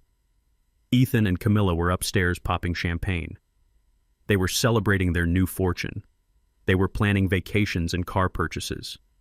They did not hear the ticking. But I heard it. It was the sound of my justice approaching. I looked under the bed. The red plastic toy phone was still there. Its tiny light blinked in the shadow. It had recorded everything. It had recorded Ethan choking me. It had recorded the password. It had recorded their joy at stealing $500,000. I had the bait, I had the trap, and now I had the evidence. But 24 hours was a long time. The insulin Camilla gave me would last for maybe 12 hours. After that, I would be crashing again. And once the money was fully laundered and they felt safe, they might decide that a witness was a liability they could not afford. Ethan had said it himself. We will survive until we figure out how to get rid of him permanently. I had bought myself time, but I had also put a deadline on my own life. Once that email went out, Ms. Harper would act. But her action might trigger them. If they found out the accounts were frozen or flagged before the police arrived, they would come for me. And this time they would not bring a tray of pasta. They would bring a pillow or a full syringe. I needed to be ready. I needed to escape, or I needed to fortify my position. I sat up. The dizziness was fading. I swung my legs over the side of the bed. I stood up. My knees held. I walked to the door. I looked down the hallway. It was empty. I could hear them in the kitchen laughing, clinking glasses. I had freedom of movement for the first time in days. I needed water. I needed food. But most of all, I needed a weapon. I crept into the hallway, moving silently on my bare feet. I headed toward the kitchen, not to enter it, but to get to the utility closet under the stairs. I opened the closet door. It creaked softly. I froze. Laughter from the kitchen. They had not heard. I reached inside. My hands brushed against winter coats and old boots. Then I felt it. The cold, heavy steel of a tire iron. I kept it there for emergencies. I gripped it. It felt good. It felt like power. I retreated back to my room. I slid the tire iron under the mattress. Then I went back to the door and closed it, leaving it just slightly ajar so I could hear them. I sat on the bed and waited. The insulin was working. My mind was sharpening. Let them celebrate. Let them eat their steak and lobster. Let them spend money they did not really have. The clock was ticking down. 23 hours and 50 minutes. When that timer hit 0, their world would end. And until then, I would be waiting in the dark with a tire iron and a plan. 2 days passed in a blur of hunger and noise. My room, the guest suite that had become my prison, was directly beneath the main living area. The floorboards were old oak, and they carried sound with cruel clarity. I lay on the mattress, my body consuming its own muscle for energy, listening to the sound of my family celebrating their theft. It was a torture worse than the physical pain. I heard the distinct chime of notifications pinging on phones. I heard the clatter of keyboards. And above all, I heard their voices. They were not whispering anymore. They were shouting with the arrogance of people who believe they have already won. They thought I was broken. They thought I was too weak to be a threat. They had forgotten about the time lock, and they had forgotten about the tire iron hidden beneath my mattress. I heard Jasmine's voice shrill and excited. "Mom, look at this," she squealed. "First-class tickets to the Maldives. They are $4,000 each, but we can afford it now, right?" "We can afford anything, darling," Camilla replied. Her voice was smooth like silk dragged over gravel. "Book them, and get the ocean villa. I am done with budget travel. I want the one with the private pool." I lay in the dark, my mouth dry as parchment, imagining them upstairs. Jasmine, my daughter, who used to ask me for quarters for the vending machine, was now spending thousands of dollars of my retirement money on a vacation she would take while I rotted in a nursing home or a grave. I heard Ethan laugh. It was a loud, booming sound. "Check out these watches," he shouted. "Rolex Daytonas. I am getting 2. One for me and one for the collection. It is an investment, babe. They hold value better than gold. An investment." The man who lost our savings on meme coins was now lecturing my daughter on investments using the money he had extorted from me. I tried to move my legs. They were heavy numb. The insulin Camilla had given me was wearing off. My blood sugar was climbing again, creeping back into the danger zone. I was thirsty, so thirsty. I had finished the tap water from the bathroom sink hours ago, and they had not brought more. I heard a heavy thud above me. Then the sound of tearing cardboard. Packages. They were already receiving deliveries. Same-day shipping for the new rich. "I hate this color," Jasmine complained. "Send it back. Just buy the other one. Who cares about the restocking fee? We have $500,000. They were burning through the decoy wallet. They were eating the bait. I closed my eyes. Every laugh upstairs was a physical blow. They were not just stealing my money. They were erasing me. They were replacing the memory of Desmond the father with Desmond the ATM. They did not care if I was hungry. They did not care if I was in pain. I was just an obstacle they had successfully bypassed. But then the atmosphere changed. I heard a sound that did not belong to the party. It was a siren, distant at first, then getting louder. It cut through their laughter like a knife. The siren stopped abruptly right outside the house. Then came the pounding on the front door. 3 heavy, authoritative knocks. Police open up. The silence upstairs was instant and absolute. The laughter died. The footsteps stopped. I felt a surge of adrenaline cut through my exhaustion. This was it. A neighbor must have heard me screaming earlier when I tried to break the door, or maybe Marcus had tipped them off anonymously. I dragged myself to the edge of the bed. I had to make noise. I had to let them know I was here. I grabbed the tire iron from under the mattress. It was heavy in my weakened hands. I swung it at the door. Clang. It hit the wood with a dull thud, not loud enough. I swung again. Clang. Upstairs, I heard panic. "Ethan, get down here!" Camilla hissed. I heard heavy boots thundering down the stairs. They were coming for me. I swung the iron again. "Help!" I tried to scream, but my throat was so dry it came out as a raspy croak. "Police, help me!" The door to my room flew open. Ethan stood there. His face was pale, his eyes wide with terror. He held a small case in his hand. It was not my insulin kit. It was a small black zipper bag he used for his gym supplements. "Shut up," he hissed. "Shut up, old man. Police, open up or we will breach the door," the voice outside shouted. Ethan lunged at me. He did not try to hit me. He tackled me onto the mattress, pinning my arms with his knees. He was heavy, sweating with fear. "You are going to ruin everything," he snarled. He unzipped the bag with one hand while holding me down with the other. He pulled out a syringe. It was already filled with a clear liquid. "This is not insulin, Desmond," he whispered. "This is a little cocktail I mix for my back spasms. Muscle relaxant and a heavy sedative. It is going to make you very quiet." "No," I gasped, struggling against his weight. He jammed the needle into my thigh right through my pants. He pushed the plunger down in one violent motion. I felt the cold burn of the liquid entering my muscle. Ethan pulled the needle out and threw it across the room. He jumped off me. "Do not try to talk," he said, breathless. "You will just embarrass yourself." He ran out of the room, slamming the door but leaving it unlocked. He needed to set the stage. I tried to sit up. I tried to grab the tire iron again, but my hands refused to obey. The drug was fast, terrifyingly fast. A numbness spread from my thigh up my torso. My tongue felt thick and swollen like a dead fish in my mouth. My eyelids drooped. I heard the front door open upstairs. "Good afternoon, officers," I heard Camilla S.'s voice. It was trembling, perfectly pitched to sound like a distressed wife, not a criminal. "Is everything okay?"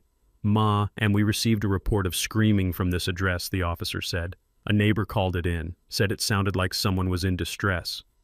"Oh, thank God you are here," Camilla sobbed. "It has been a nightmare, officer. My husband. He is having an episode." "An episode?" the officer asked. His voice was skeptical but softening. "Yes, dementia." Camilla lied. "He has been aggressive all day. He thinks he is being held prisoner. He thinks we are stealing from him. We had to lock him in the guest room for his own safety because he tried to attack our daughter. I tried to shout, 'Liar! She is a liar!' But all that came out was a low moan." "Goo, can we see him, Ma?" the officer asked. "We need to do a welfare check." "Of course," Camilla said. "Please be careful. He is very confused. He might try to bite." I heard the boots on the stairs, heavy, rhythmic steps. They were coming down to my cell. I fought the drug. I focused every ounce of my will on my jaw muscles. I just needed to say one word, help, just one word. The door pushed open. 2 police officers stood there. One was tall and broad-shouldered, the other younger. They looked at the boarded window. They looked at the mess on the floor. And they looked at me. I was lying halfway off the mattress, one leg dragging on the floor. I was covered in sweat. My eyes were rolling back in my head, fighting the sedative. Drool was leaking from the corner of my slack mouth. I looked like exactly what she said I was. A man who had lost his mind. "Sir," the tall officer said, stepping forward. "Are you okay?" I tried to lift my head. I tried to point at Ethan, who was standing in the hallway behind them, wringing his hands like a worried son. I tried to speak. Poi, son." It was gibberish. My tongue would not make the shapes. The muscle relaxant had paralyzed my vocal cords. The sounds were wet and guttural. "See?" Camilla cried, rushing into the room. She grabbed a towel and wiped the drool from my chin, her touch rough and possessive. "Oh, Desmond, honey, look at you. You are working yourself up again." She looked at the officers with tears in her eyes. "He has not taken his medication in 2 days. He thinks we are poisoning him. We try to feed him, but he spits it out. Look! She pointed to the corner where I had hidden the food under the floorboard. She must have found it earlier. She had pulled the board up, exposing the rotting pile of chewed pasta. He hides his food, she sobbed. He is starving himself. We do not know what to do. The officer looked at the food. He looked at the boarded window. Why is the window boarded, Mom? He asked. He tried to jump out yesterday, Ethan interjected, stepping forward. He said the CIA was in the bushes. We had to secure it. We are waiting for a bed at the specialized facility, but they are full until next week.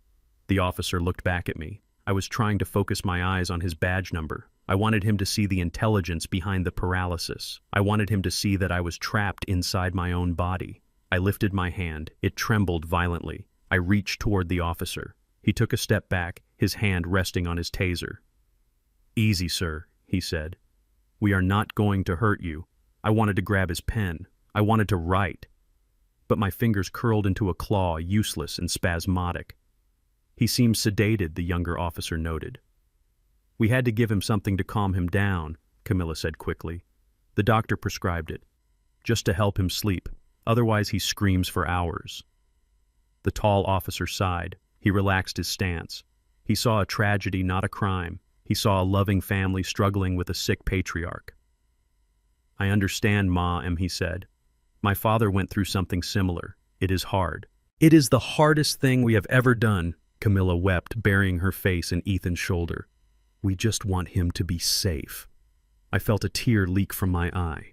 It was hot and stinging. They had won. They had turned the law into their audience. Is there anything we can do? The officer asked. Do you need medical assistance? No, thank you, officer, Ethan said. He is calming down now. We just need to let him rest. We will call his doctor if he gets worse. The officer nodded. He looked at me one last time with pity. Hang in there, sir, he said to me. Your family is here for you. Then he turned and walked out. No, I screamed inside my head. Come back. Look at my arm. Look at the bruises. Test my blood. But the sound did not leave my lips. The officers walked up the stairs. I heard the front door close.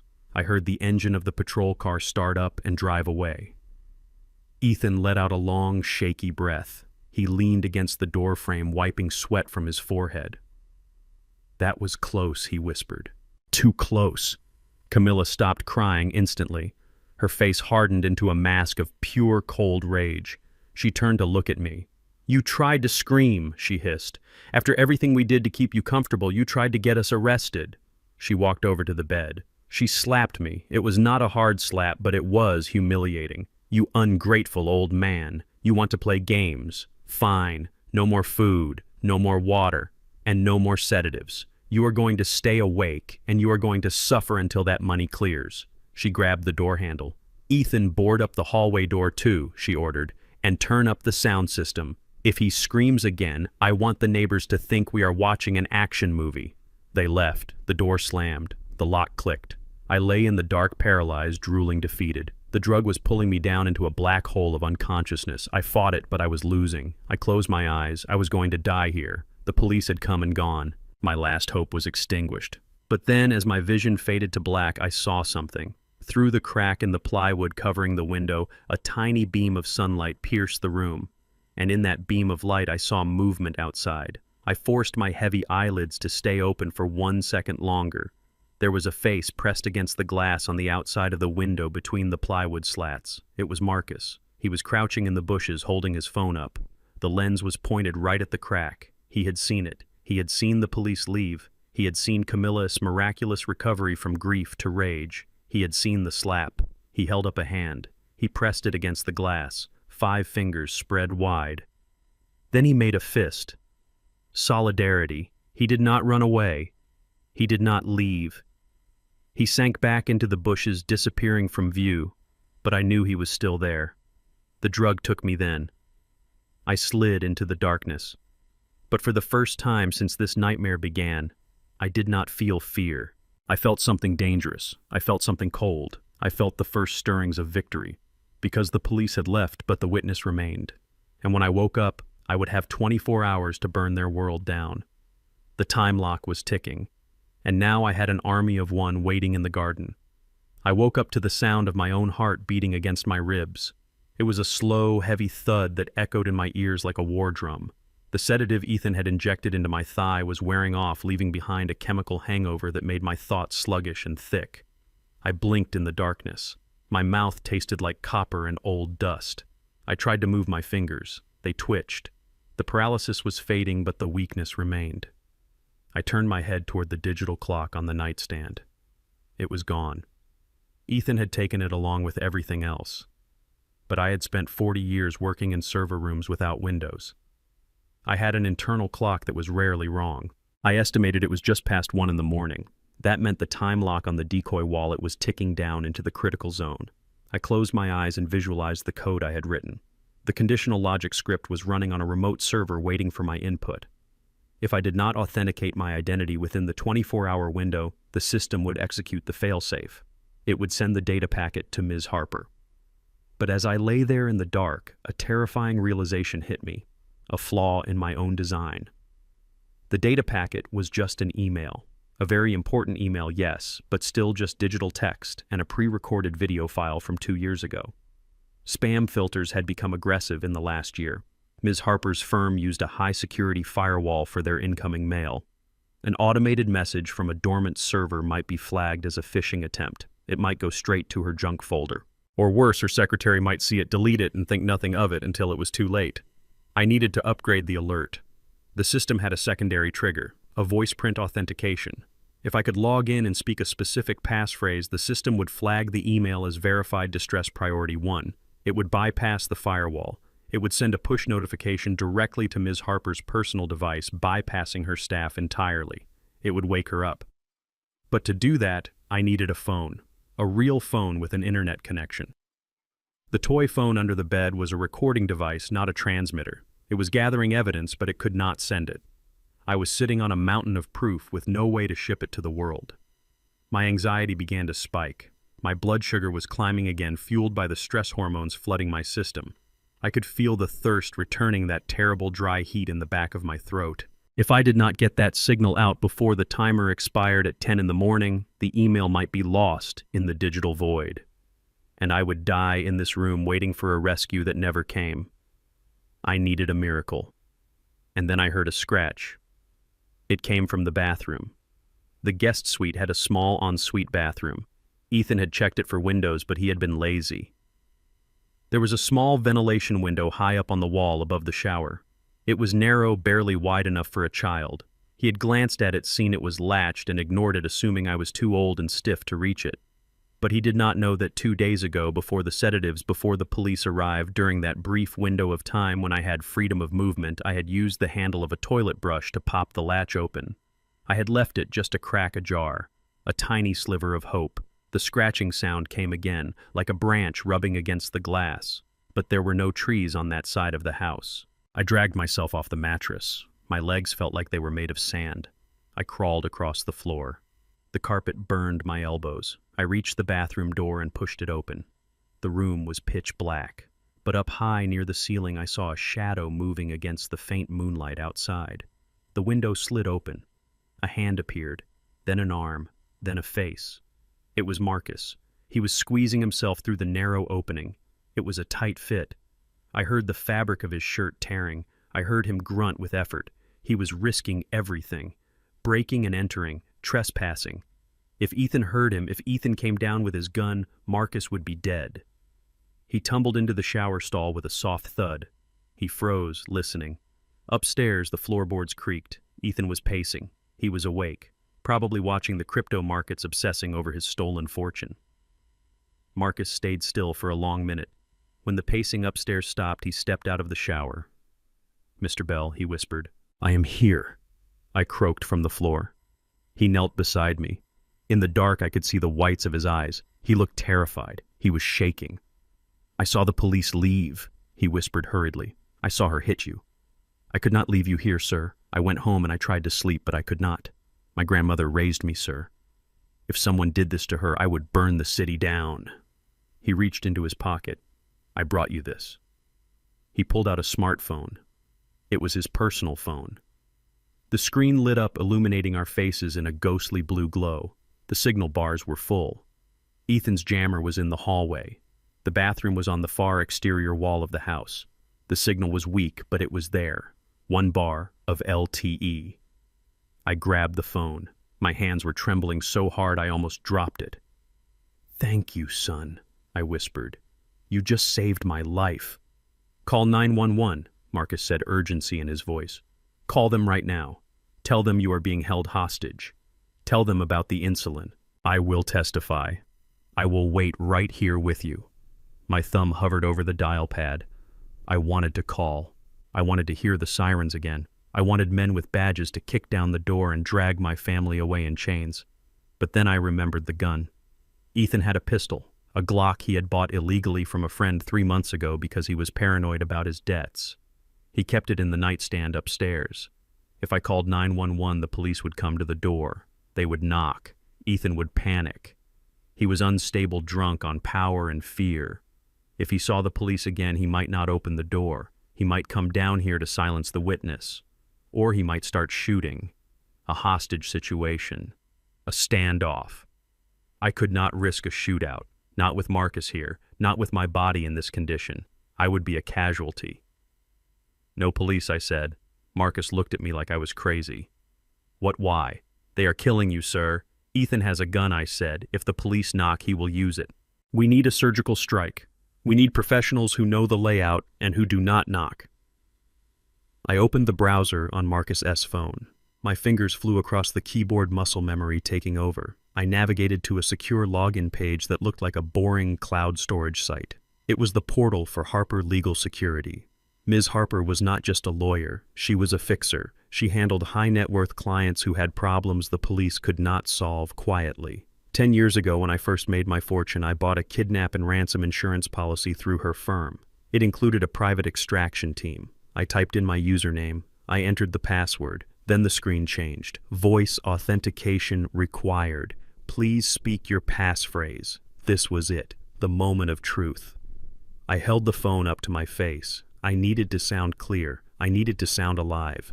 I took a deep breath, filling my lungs with the stale air of the bathroom. "Red Phoenix," I said. My voice was raspy but firm. "Authorization, Desmond Bell. Delta 94. The screen processed. A spinning circle. "Please wait," Marcus whispered, watching the screen. Authorized flashed in green letters. Then a new menu appeared. Upload logic. Send emergency packet. I pressed the record button on the screen. "I need to send a current video," I told Marcus. "They need proof of life and proof of condition." I held the phone out. I pointed the camera at my face. The screen showed a man I barely recognized. Gaunt, pale, a bruise blooming on my jaw where Camilla had slapped me. My lips cracked from dehydration.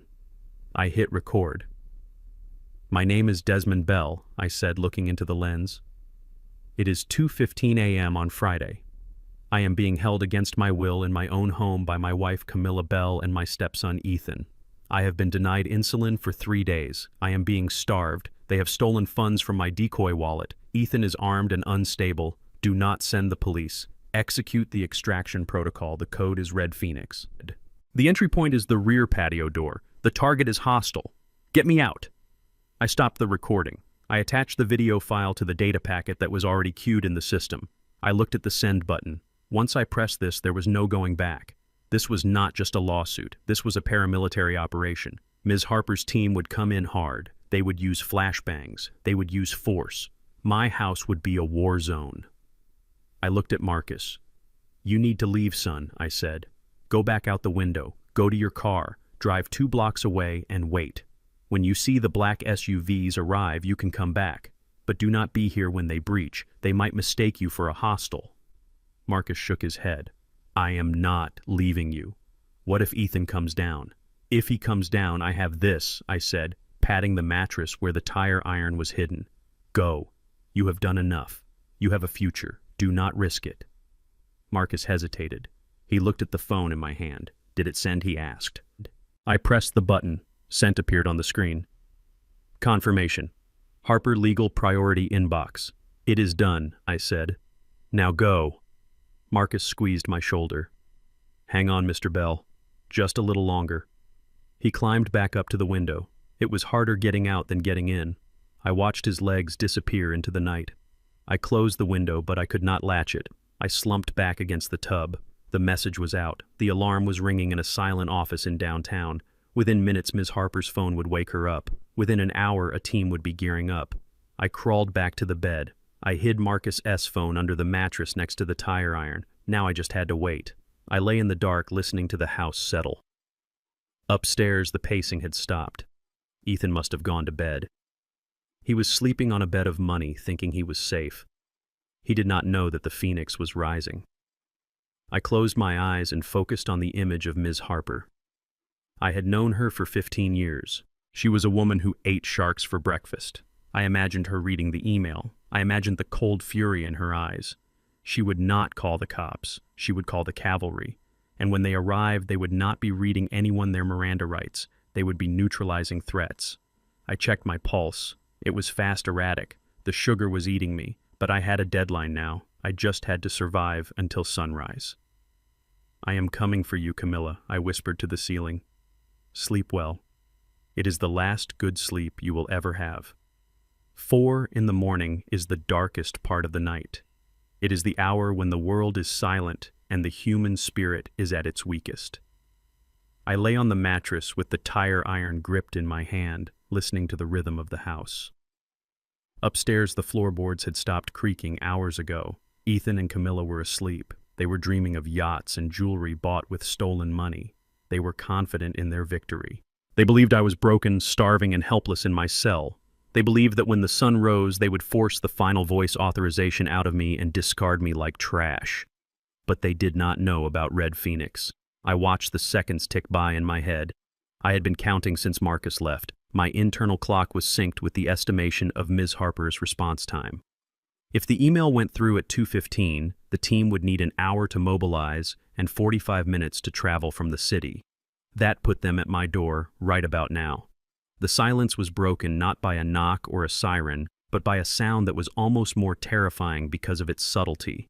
It was the sound of tempered glass shattering under extreme pressure, followed immediately by the heavy thud of boots hitting hardwood. It came from the back of the house, the patio doors that led to the kitchen. Ms. Harper's team did not use the front door. They knew about the camera doorbell. They knew about the reinforced frame. They came in through the point of least resistance. I heard a startled shout from upstairs. It was Ethan. He must have been sleeping lightly, his paranoia keeping him on edge. "Who is there?" he screamed. His voice cracked with panic. I heard his heavy footsteps thundering across the floor above me. I heard the distinct metallic slide of his Glock being racked. He was armed. He was going to try to be a hero. "Ethan, do not," I whispered to the empty room. "You are out of your league." These were not burglars. These were private military contractors. They were men who had cleared rooms in Fallujah and Kandahar. Ethan was a crypto trader with a gym membership and an illegal firearm he had barely fired at a range. I heard him running down the stairs. "Get out of my house," he roared. "I have a gun." There was no verbal warning from the intruders. No shout of "Police, drop the weapon." That is how law enforcement operates. They have rules of engagement. They have to identify themselves. Private security operates on a different set of rules. Their primary directive is to neutralize the threat to the principal. That principal was me. And the threat was the man with the gun running down the stairs. I heard a sharp "phut" sound like a compressed air canister. Then a scream. It was a scream of pure agony that tore through the house. "My hand! My hand!" Ethan shrieked. Then came the sound of a body hitting the floor hard, a heavy thud that shook the ceiling of my room. Target 1 neutralized, a calm voice spoke. Not shouting, just communicating. "Weapon secured." Desmond Camilla screamed from the top of the stairs. "Desmond, what is happening?" "Stay down, Ma," the calm voice said. "Do not move." There was a scuffle, the sound of someone being physically restrained. Camilla shouting obscenities, the sound of zip ties being pulled tight. Then the boots were outside my door. "Mr. Bell," the voice said, "we are breaching. Stand clear of the door." I rolled off the mattress and pressed myself into the corner, dragging the tire iron with me just in case. The door did not open. It exploded inward. They did not pick the lock. They used a battering ram or a shaped charge. I could not tell in the confusion, but the wood around the deadbolt disintegrated, and the door swung open, slamming against the wall. A beam of blinding white light cut through the darkness of my cell. I squinted, raising my hand to shield my eyes. "Visual on principle," the voice said. "Target secured." A man stepped into the room. He was dressed in tactical black gear, his face covered by a balaclava. He lowered his weapon when he saw me. He saw the bruises on my face. He saw the bandage on my arm. He saw the emaciated state of my body. "Mr. Bell," he said, holstering his sidearm. "I am Team Leader Graves. Ms. Harper sent us. You are safe now." He reached out a hand. I took it. His grip was firm like iron. He pulled me up. My legs buckled, but he caught me. "Medic," he called out over his shoulder. "Principal is ambulatory but weak. Bring the chair." Another man appeared with a collapsible transport chair. They helped me sit. They checked my vitals instantly. "Pulse is thready. Signs of severe dehydration and hyperglycemia," one of them muttered. "We need to move him now." They wheeled me out of the room. I left the tire iron on the floor. I left the tray of rotting pasta. I left the red toy phone under the bed. I did not need them anymore. I was leaving this prison. We moved into the hallway. The scene was chaotic, yet controlled. The front door was still intact, but the hallway was filled with black-clad operators. And then I saw them. Ethan was on the floor near the stairs. He was curled into a fetal position, clutching his right arm. His hand was bent at a sickening angle. His wrist had been snapped. His gun lay on the floor 10 feet away, unloaded and dismantled. He was sobbing, tears and snot running down his face. He looked up at me as I rolled past. His eyes were filled with shock. He could not process what had happened. He had been the king of the castle 5 minutes ago. Now he was just a broken boy on the floor. He tried to kill us. He whimpered to no one in particular. He sent hitmen. Nobody answered him. He was irrelevant. Further down the hall near the kitchen, Camilla was pinned to the floor.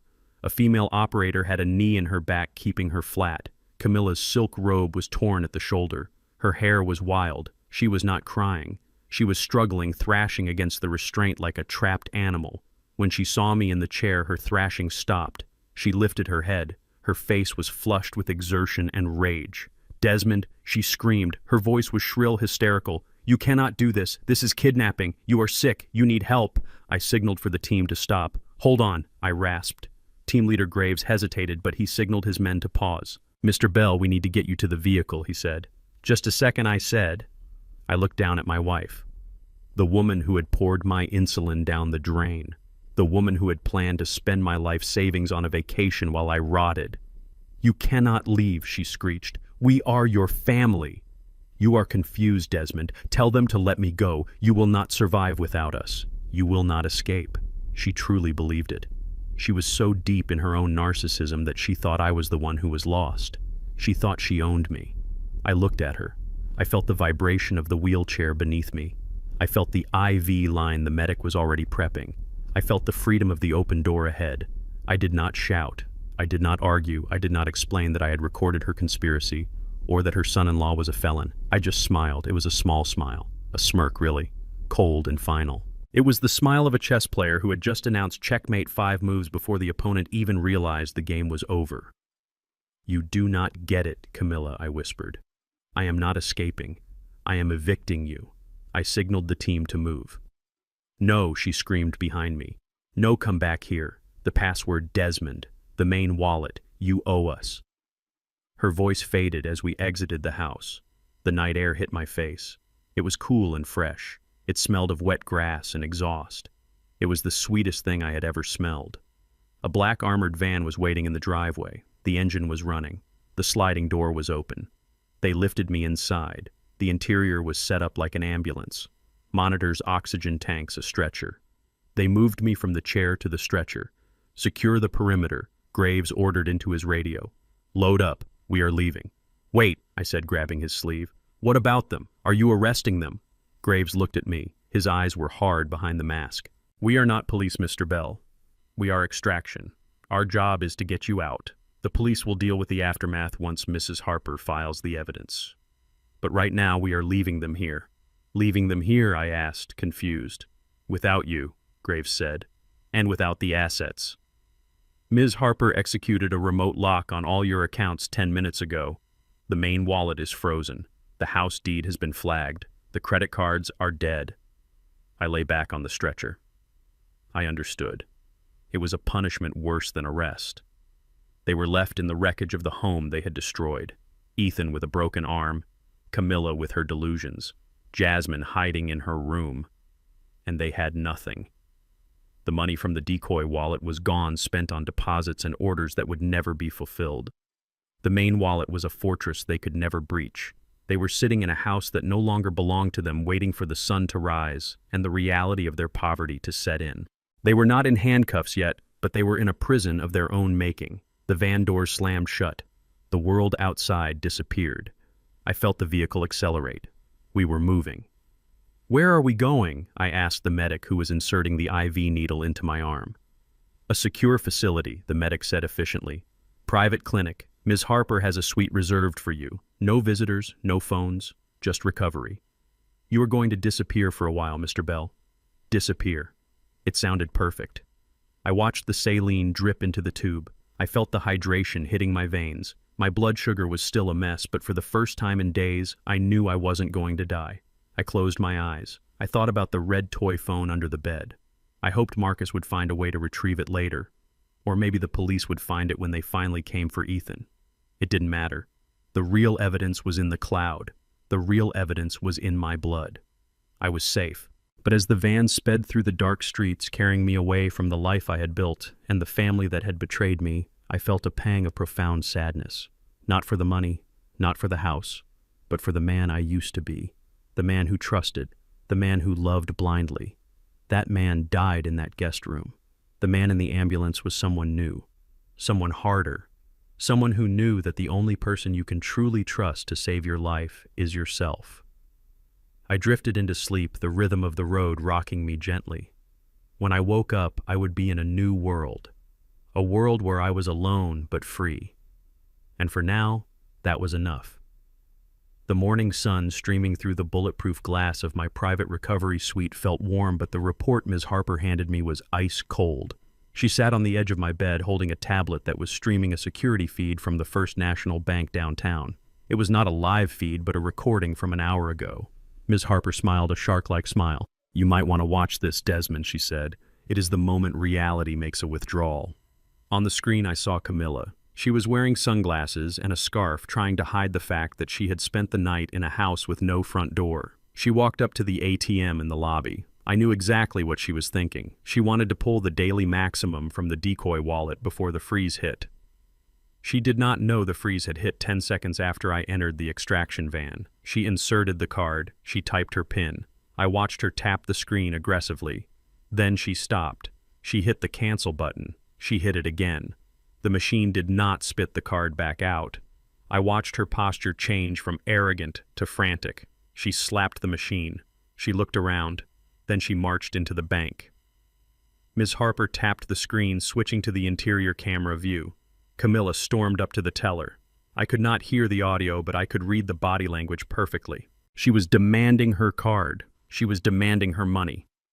The teller, a young woman, looked at her screen. Then she stiffened. She did not look at Camilla. She looked at a button under the counter, the silent alarm. Ms. Harper narrated the scene for me. The teller is seeing a red flag notification. Desmond, it says fraudulent activity, suspected elder abuse, do not transact, detain card. I watched as the bank manager approached. He was a tall man who had known me for years. He knew my accounts, he knew my signature, and he knew Camilla. He spoke to her calmly.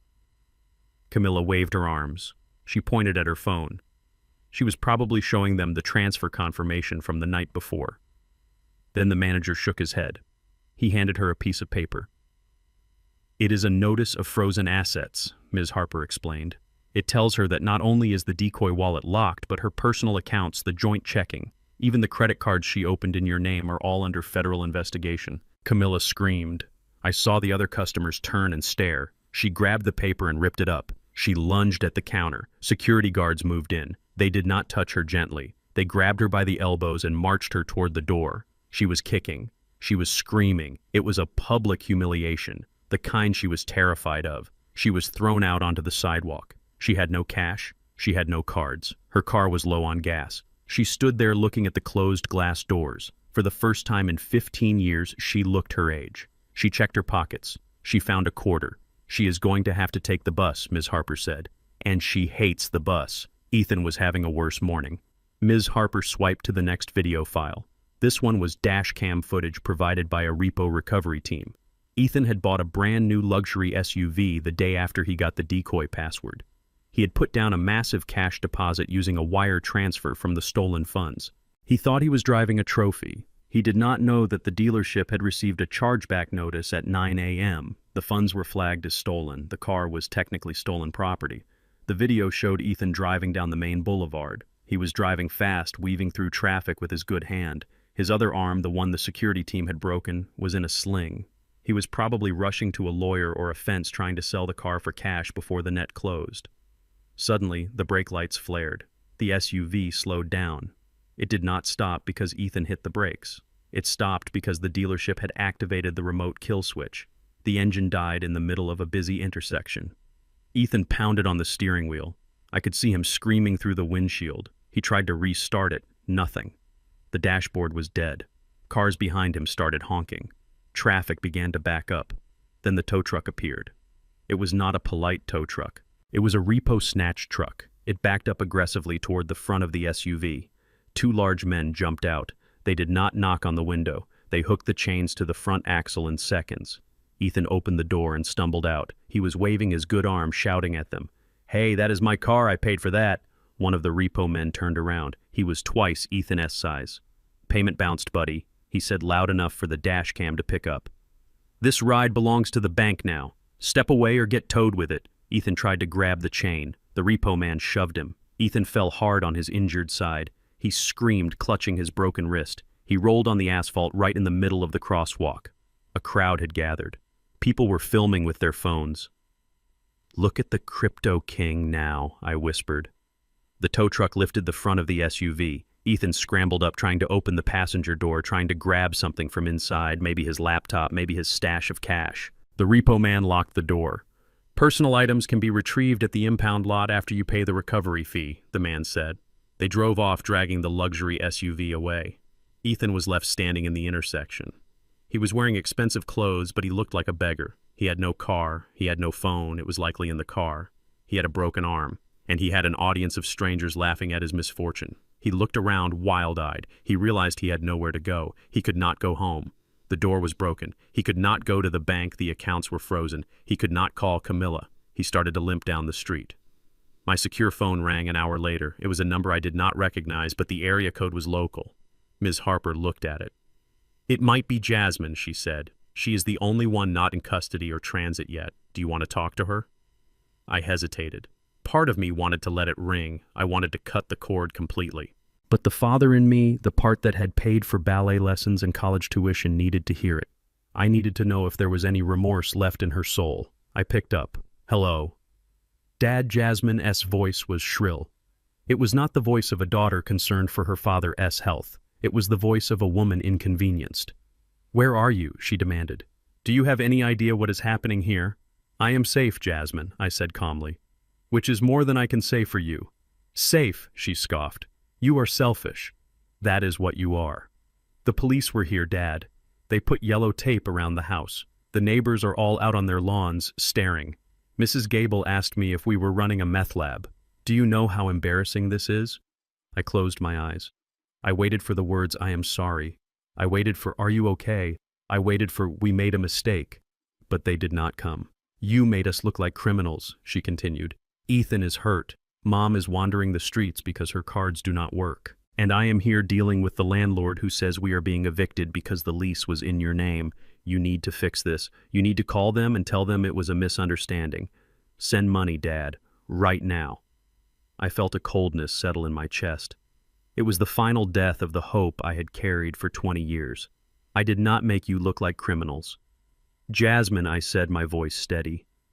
"You are criminals. You held me hostage. You starved me. You stole from me." "We did what we had to do," she screamed. "You forced us. If you had just given us the money, none of this would have happened. This is your fault." I looked at Ms. Harper.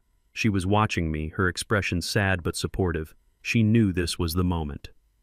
"Jasmine," I said, "I want you to listen to me very carefully because this is the last time you will ever hear my voice." "Dad, do not you dare," she threatened. "You chose your side," I said. "You watched me bleed on the floor and you walked away. You chose the money over the man who raised you. Well, now the money is gone, and so is the man." "Dad, wait," she cried, her tone shifting to panic. "I did not mean it." "You did," I said. "And that is the tragedy. You meant every word." I pressed the red button. The call ended. I looked at the screen. I went to the settings. I selected the number. Block contact. Then I handed the phone to Ms. Harper. "Get me a new number," I said. "One that no one can find." Ms. Harper nodded.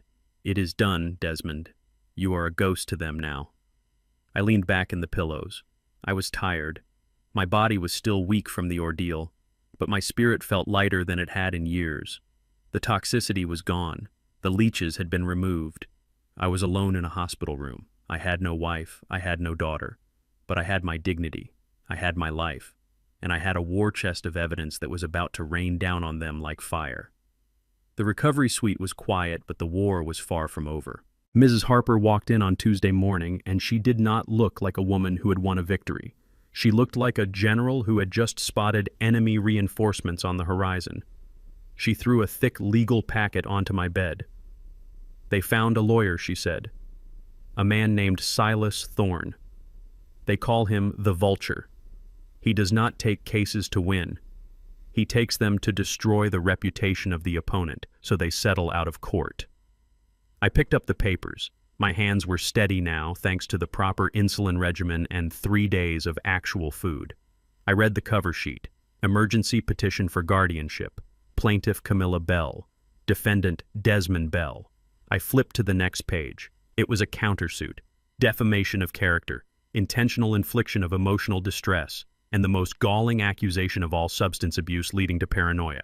"They are saying the sedatives found in your system were self-administered," Ms. Harper explained, her voice tight with anger. "They are claiming you are a closet addict, Desmond. They say you mixed your insulin with opioids and muscle relaxants, creating a psychotic break.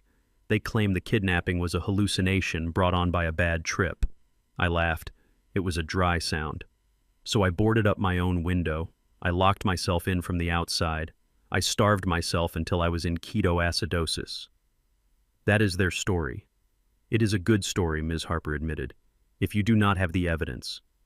Thorne knows that if he can get a judge to order an immediate psychiatric evaluation, he can freeze your testimony. He wants to paint you as an unreliable witness before we even get to the criminal charges. He is asking for an emergency hearing on Thursday." I looked at the signature at the bottom of the petition. Camilla Bell.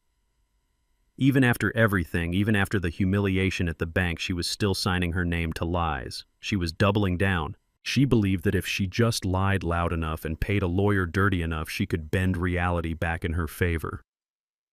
"They are not retreating," I said. "No," Ms. Harper said. "They are cornered animals, and cornered animals bite. Thorne is expensive. I suspect they used the last of their liquid cash, maybe even pawned their jewelry to hire him.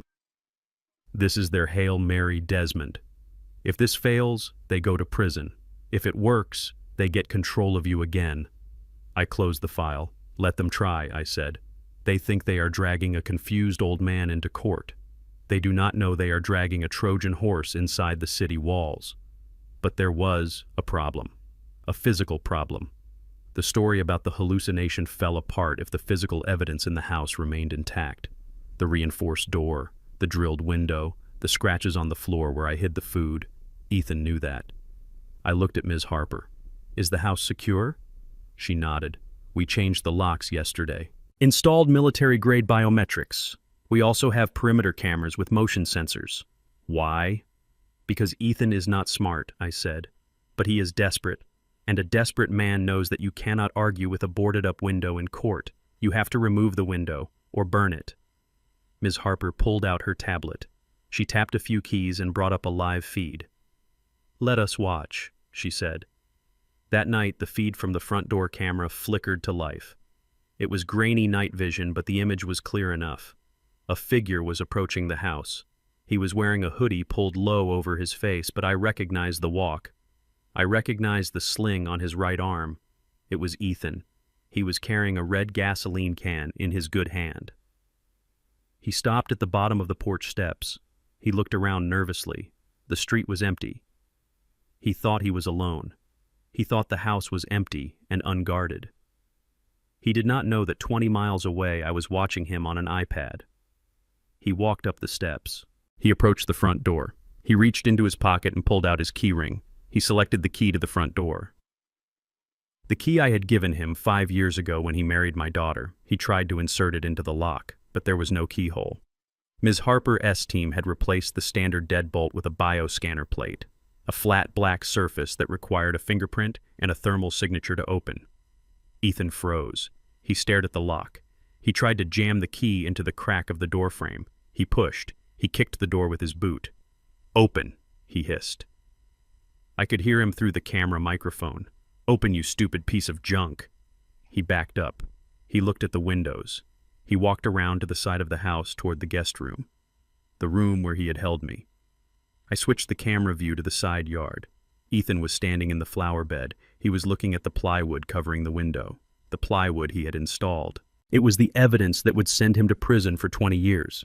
He unscrewed the cap of the gas can. "He is going to burn it," Ms. Harper said, reaching for her phone. "I am calling the police." "Wait," I said. "Just watch." Ethan splashed gasoline onto the plywood. The smell must have been overpowering. He soaked the wood. He soaked the brick around it. He was shaking, adrenaline and fear making his movements jerky.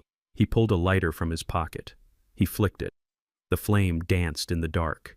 He reached out to touch the flame to the wood. But then a floodlight blinded him. Ms. Harper's security system had a motion-triggered spotlight. It was 5,000 lumens of pure white light aimed directly at his face. Ethan screamed and dropped the lighter. It fell into the wet dirt, missing the gasoline by inches. Voice warning initiated. The system announced, "You are trespassing. Facial recognition confirmed. Ethan Vance. Police have been dispatched. You have 30 seconds to vacate the premises." Ethan scrambled back, tripping over his own feet. He fell into the rose bushes. He thrashed around, tearing his clothes on the thorns. He looked up at the light, his eyes wide with terror.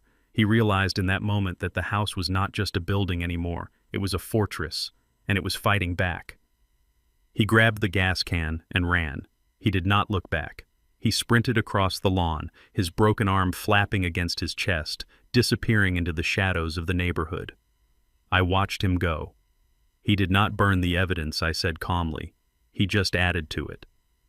Now we have him on video attempting arson." Ms. Harper smiled. "I will send this footage to the prosecutor in the morning. It will make a nice addition to the file." The next day, Wednesday, I decided it was time to stop hiding. Thorne, the vulture lawyer, had sent a process server to the clinic. He wanted to serve me with the subpoena personally. He wanted to rattle me. He wanted me to be afraid of the paper. Ms. Harper offered to accept it on my behalf. "No," I said. "I will take it." I dressed in a suit. It hung a little loose on my frame. I had lost 15 pounds in that room, but I cinched the belt tight. I shaved. I looked in the mirror. The bruises were fading yellow and green shadows on my jaw. I walked out to the front gate of the clinic. The process server was waiting. He was a small man with a bored expression. He held a manila envelope. "Mr. Desmond Bell?" he asked. "I am Desmond Bell," I replied, standing tall. He thrust the envelope at me. "You have been served. Emergency hearing tomorrow at 9 a.m. Do not be late." I took the envelope. I felt the weight of the lies inside. The accusations of madness, the attempt to steal my agency. I looked at the server. He expected me to be angry. He expected me to crumble. Most people do when they get served. Instead, I smiled. It was the smile of a man who knows exactly where the trapdoors are because he built the stage. "Thank you," I said. The server blinked, confused by my politeness. You are welcome," he muttered, and walked away. I watched him go. Then I turned to Ms. Harper, who was standing by the clinic doors. "They want a show," I said, tapping the envelope against my palm. "They want to prove I am crazy." Ms. Harper nodded. "Then let us give them a show, Desmond. But let us make sure we write the ending." I walked back inside. The fear was gone. The hesitation was gone. They had tried to kill me in the dark. Now they wanted to kill me in the light of a courtroom. They did not understand. I was not afraid of the light. The light was where the truth lived. And tomorrow morning I was going to shine it so bright it would burn them to ash. Thursday morning brought a gray, heavy sky that pressed against the windows of the county courthouse. It was fitting weather for a funeral, and that is exactly what my family hoped this hearing would be. A funeral for my freedom, a burial of my rights. I sat at the defendant table next to Ms. Harper. My suit was pressed, my tie was straight, and my face was a mask of stone. I watched them enter. Camilla led the procession. She had transformed. Gone was the imperious woman in silk robes who poured insulin down a drain. In her place was a frail, terrified wife. She wore a cardigan 2 sizes too big and a skirt that looked modest and worn. She wore no makeup, leaving the dark circles under her eyes visible. She leaned heavily on Ethan's good arm as if she could barely stand. Ethan looked tragic in his own way. His arm was in a sling prominently displayed. He wore a simple button-down shirt that made him look like a hard-working, blue-collar man, not a crypto gambler who owed 6 figures to loan sharks. Jasmine followed them, her head bowed, playing the part of the heartbroken daughter caught in the middle. They sat at the plaintiff table with Silas Thorne. The vulture. He was a thin man with slicked-back hair and a smile that looked like a razor cut.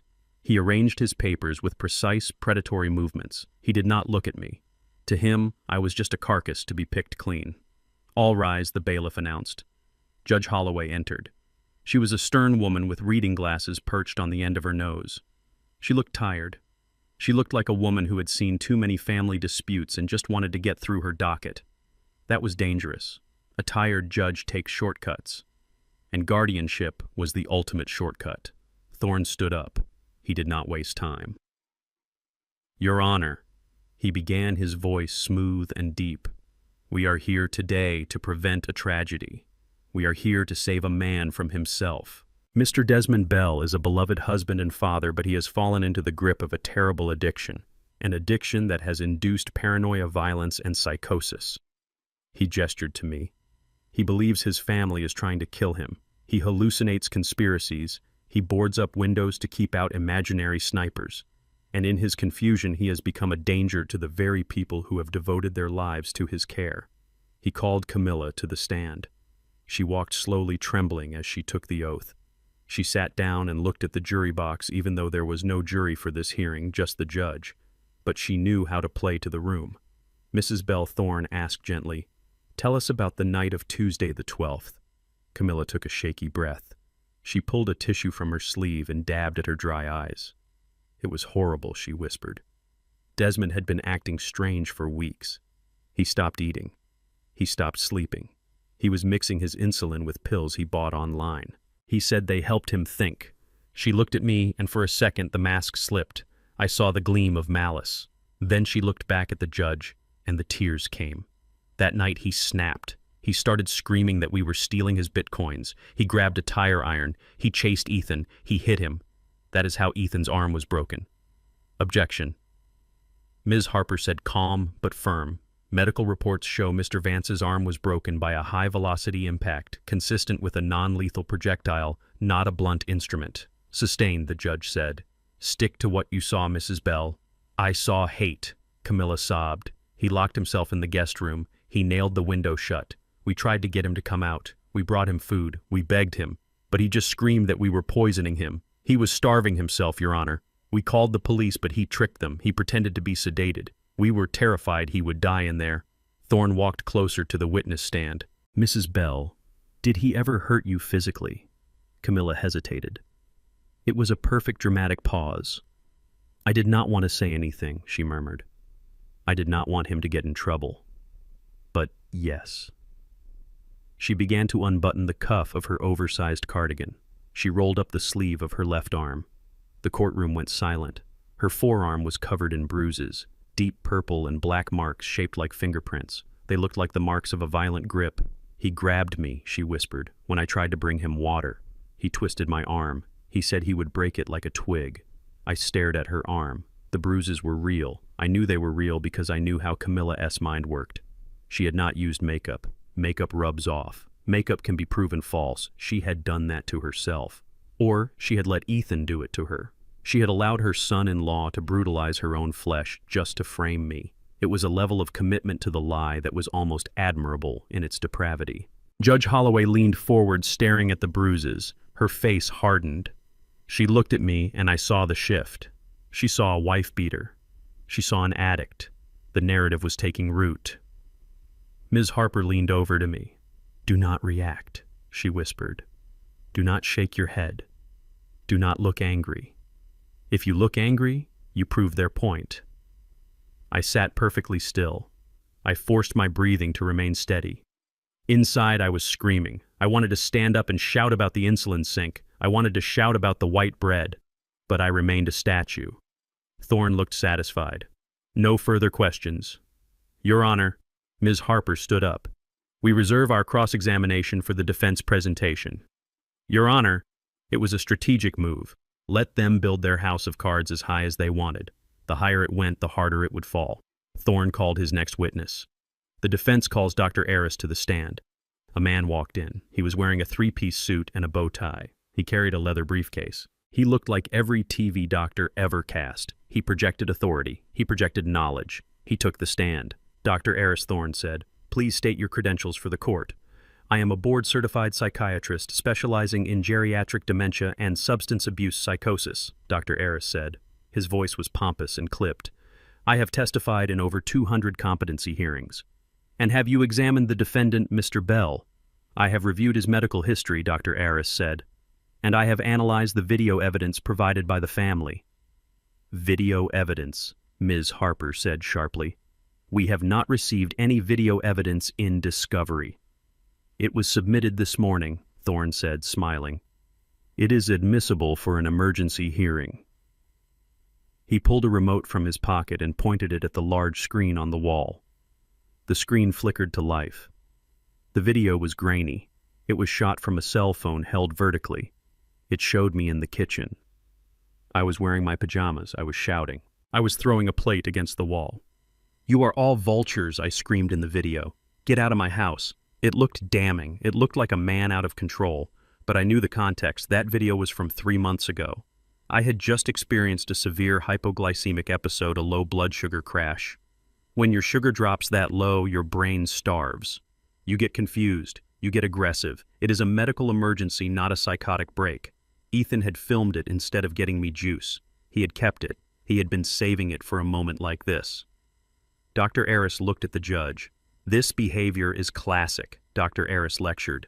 "The aggression, the paranoia, the confusion. Combined with the family's testimony regarding opioid abuse, it presents a clear diagnosis. Mr. Bell is suffering from drug-induced dementia. He is a danger to himself and others. He requires immediate custodial care in a secure facility." The judge was taking notes. She was nodding. "Is there any chance of recovery?" Thorne asked. Dr. Aris shook his head sadly. "At his age and with this level of cognitive decline, it is unlikely. The brain damage is likely permanent. The kindest thing the court can do is grant guardianship to his loving family so they can manage his care and his assets."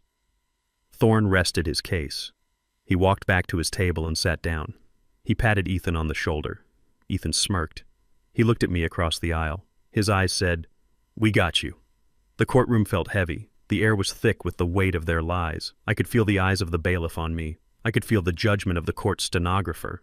They all bought it. The battered wife, the concerned children, the expert doctor. It was a perfect story. Judge Holloway looked at Ms. Harper. "Does the defense have a case, or should I rule on the motion now?" Her tone suggested she had already made up her mind. She was ready to sign the papers. She was ready to hand my life over to the people who tried to end it. Ms. Harper stood up. She did not look worried. She did not look rushed. She picked up her laptop and walked to the podium. She placed it down gently. "Your Honor," she said, "the defense moves to dismiss all charges and petitions. Furthermore, we move to have the plaintiffs remanded into custody immediately." Thorne laughed out loud. "Custody," he scoffed. "For what?" "Caring too much." Ms. Harper ignored him. She looked at the judge. "We have heard a very compelling story, Your Honor. A story of a sick man and a saintly family. But stories are just words, and words can be lies." She plugged a cable into her laptop, connecting it to the courtroom's audio-visual system. "I prefer data," Ms. Harper said. "Data does not lie. Data does not have an agenda. And Mr. Bell is a man of data. She turned to look at me. I nodded. Your Honor? She continued. The plaintiffs claim Mr. Bell was locking himself away. They claim he was starving himself. They claim he was hallucinating. She tapped a key. The screen on the wall changed. The grainy video of my kitchen outburst disappeared. In its place, a graph appeared. It was a complex line graph with peaks and valleys. This, Your Honor, is the cloud log from Mr. Bell's continuous glucose monitor. It tracks his blood chemistry 24 hours a day. She used a laser pointer to trace the line. Here is Tuesday morning. Normal levels. Here is Tuesday afternoon. A massive spike, consistent with the ingestion of high glycemic carbohydrates without insulin coverage. She looked at Camilla. Camilla was frowning. She did not understand what she was seeing. And here, Ms. Harper said, circling a erratic section of the graph. Here is Wednesday. Look at the pattern. Spike, drop, spike, drop, spike, drop. Does that look like the random fluctuations of a sick man, she asked? Or does it look like Morse code? The judge squinted at the screen. Morse code, she asked. Yes, Your Honor. Short, short, short, long, long, long, short, short, short, SOS. Ms. Harper turned to the gallery. Mr. Bell was using his own blood to call for help. Thorne stood up. Objection. This is speculation. That is just a squiggly line. I have the affidavit from the monitoring physician, Ms. Harper countered. He confirms the anomaly. But if that is too abstract for the court, let us look at something more concrete. She closed the graph. She opened a video file. This file was named Red Phoenix Entry. It was the body cam footage from Team Leader Graves. The screen went dark, then lit up with the green tint of night vision. We saw the team approaching the back door. We heard the glass break. We heard Ethan scream. Who is there? I have a gun. We saw Ethan running down the stairs holding the Glock. We saw him aim it at the team. The courtroom gasped. Judge Holloway sat up straight. That is an illegal firearm, Ms. Harper narrated. Unregistered. And he is pointing it at licensed security contractors executing a wellness check. The video continued. It showed the team entering my room. It showed the boarded window. It showed the tray of rotting pasta. And it showed me. I looked like a skeleton. I was tied to the bed with duct tape residue still on my wrists. Does this look like a man who locked himself in? Ms. Harper asked. Thorne was pale. He was whispering furiously to Camilla. Camilla was shaking her head, her eyes wide. But we are not done, Ms. Harper said, because Mr. Bell is a security expert, and he knew that people like you lie. She opened the final file.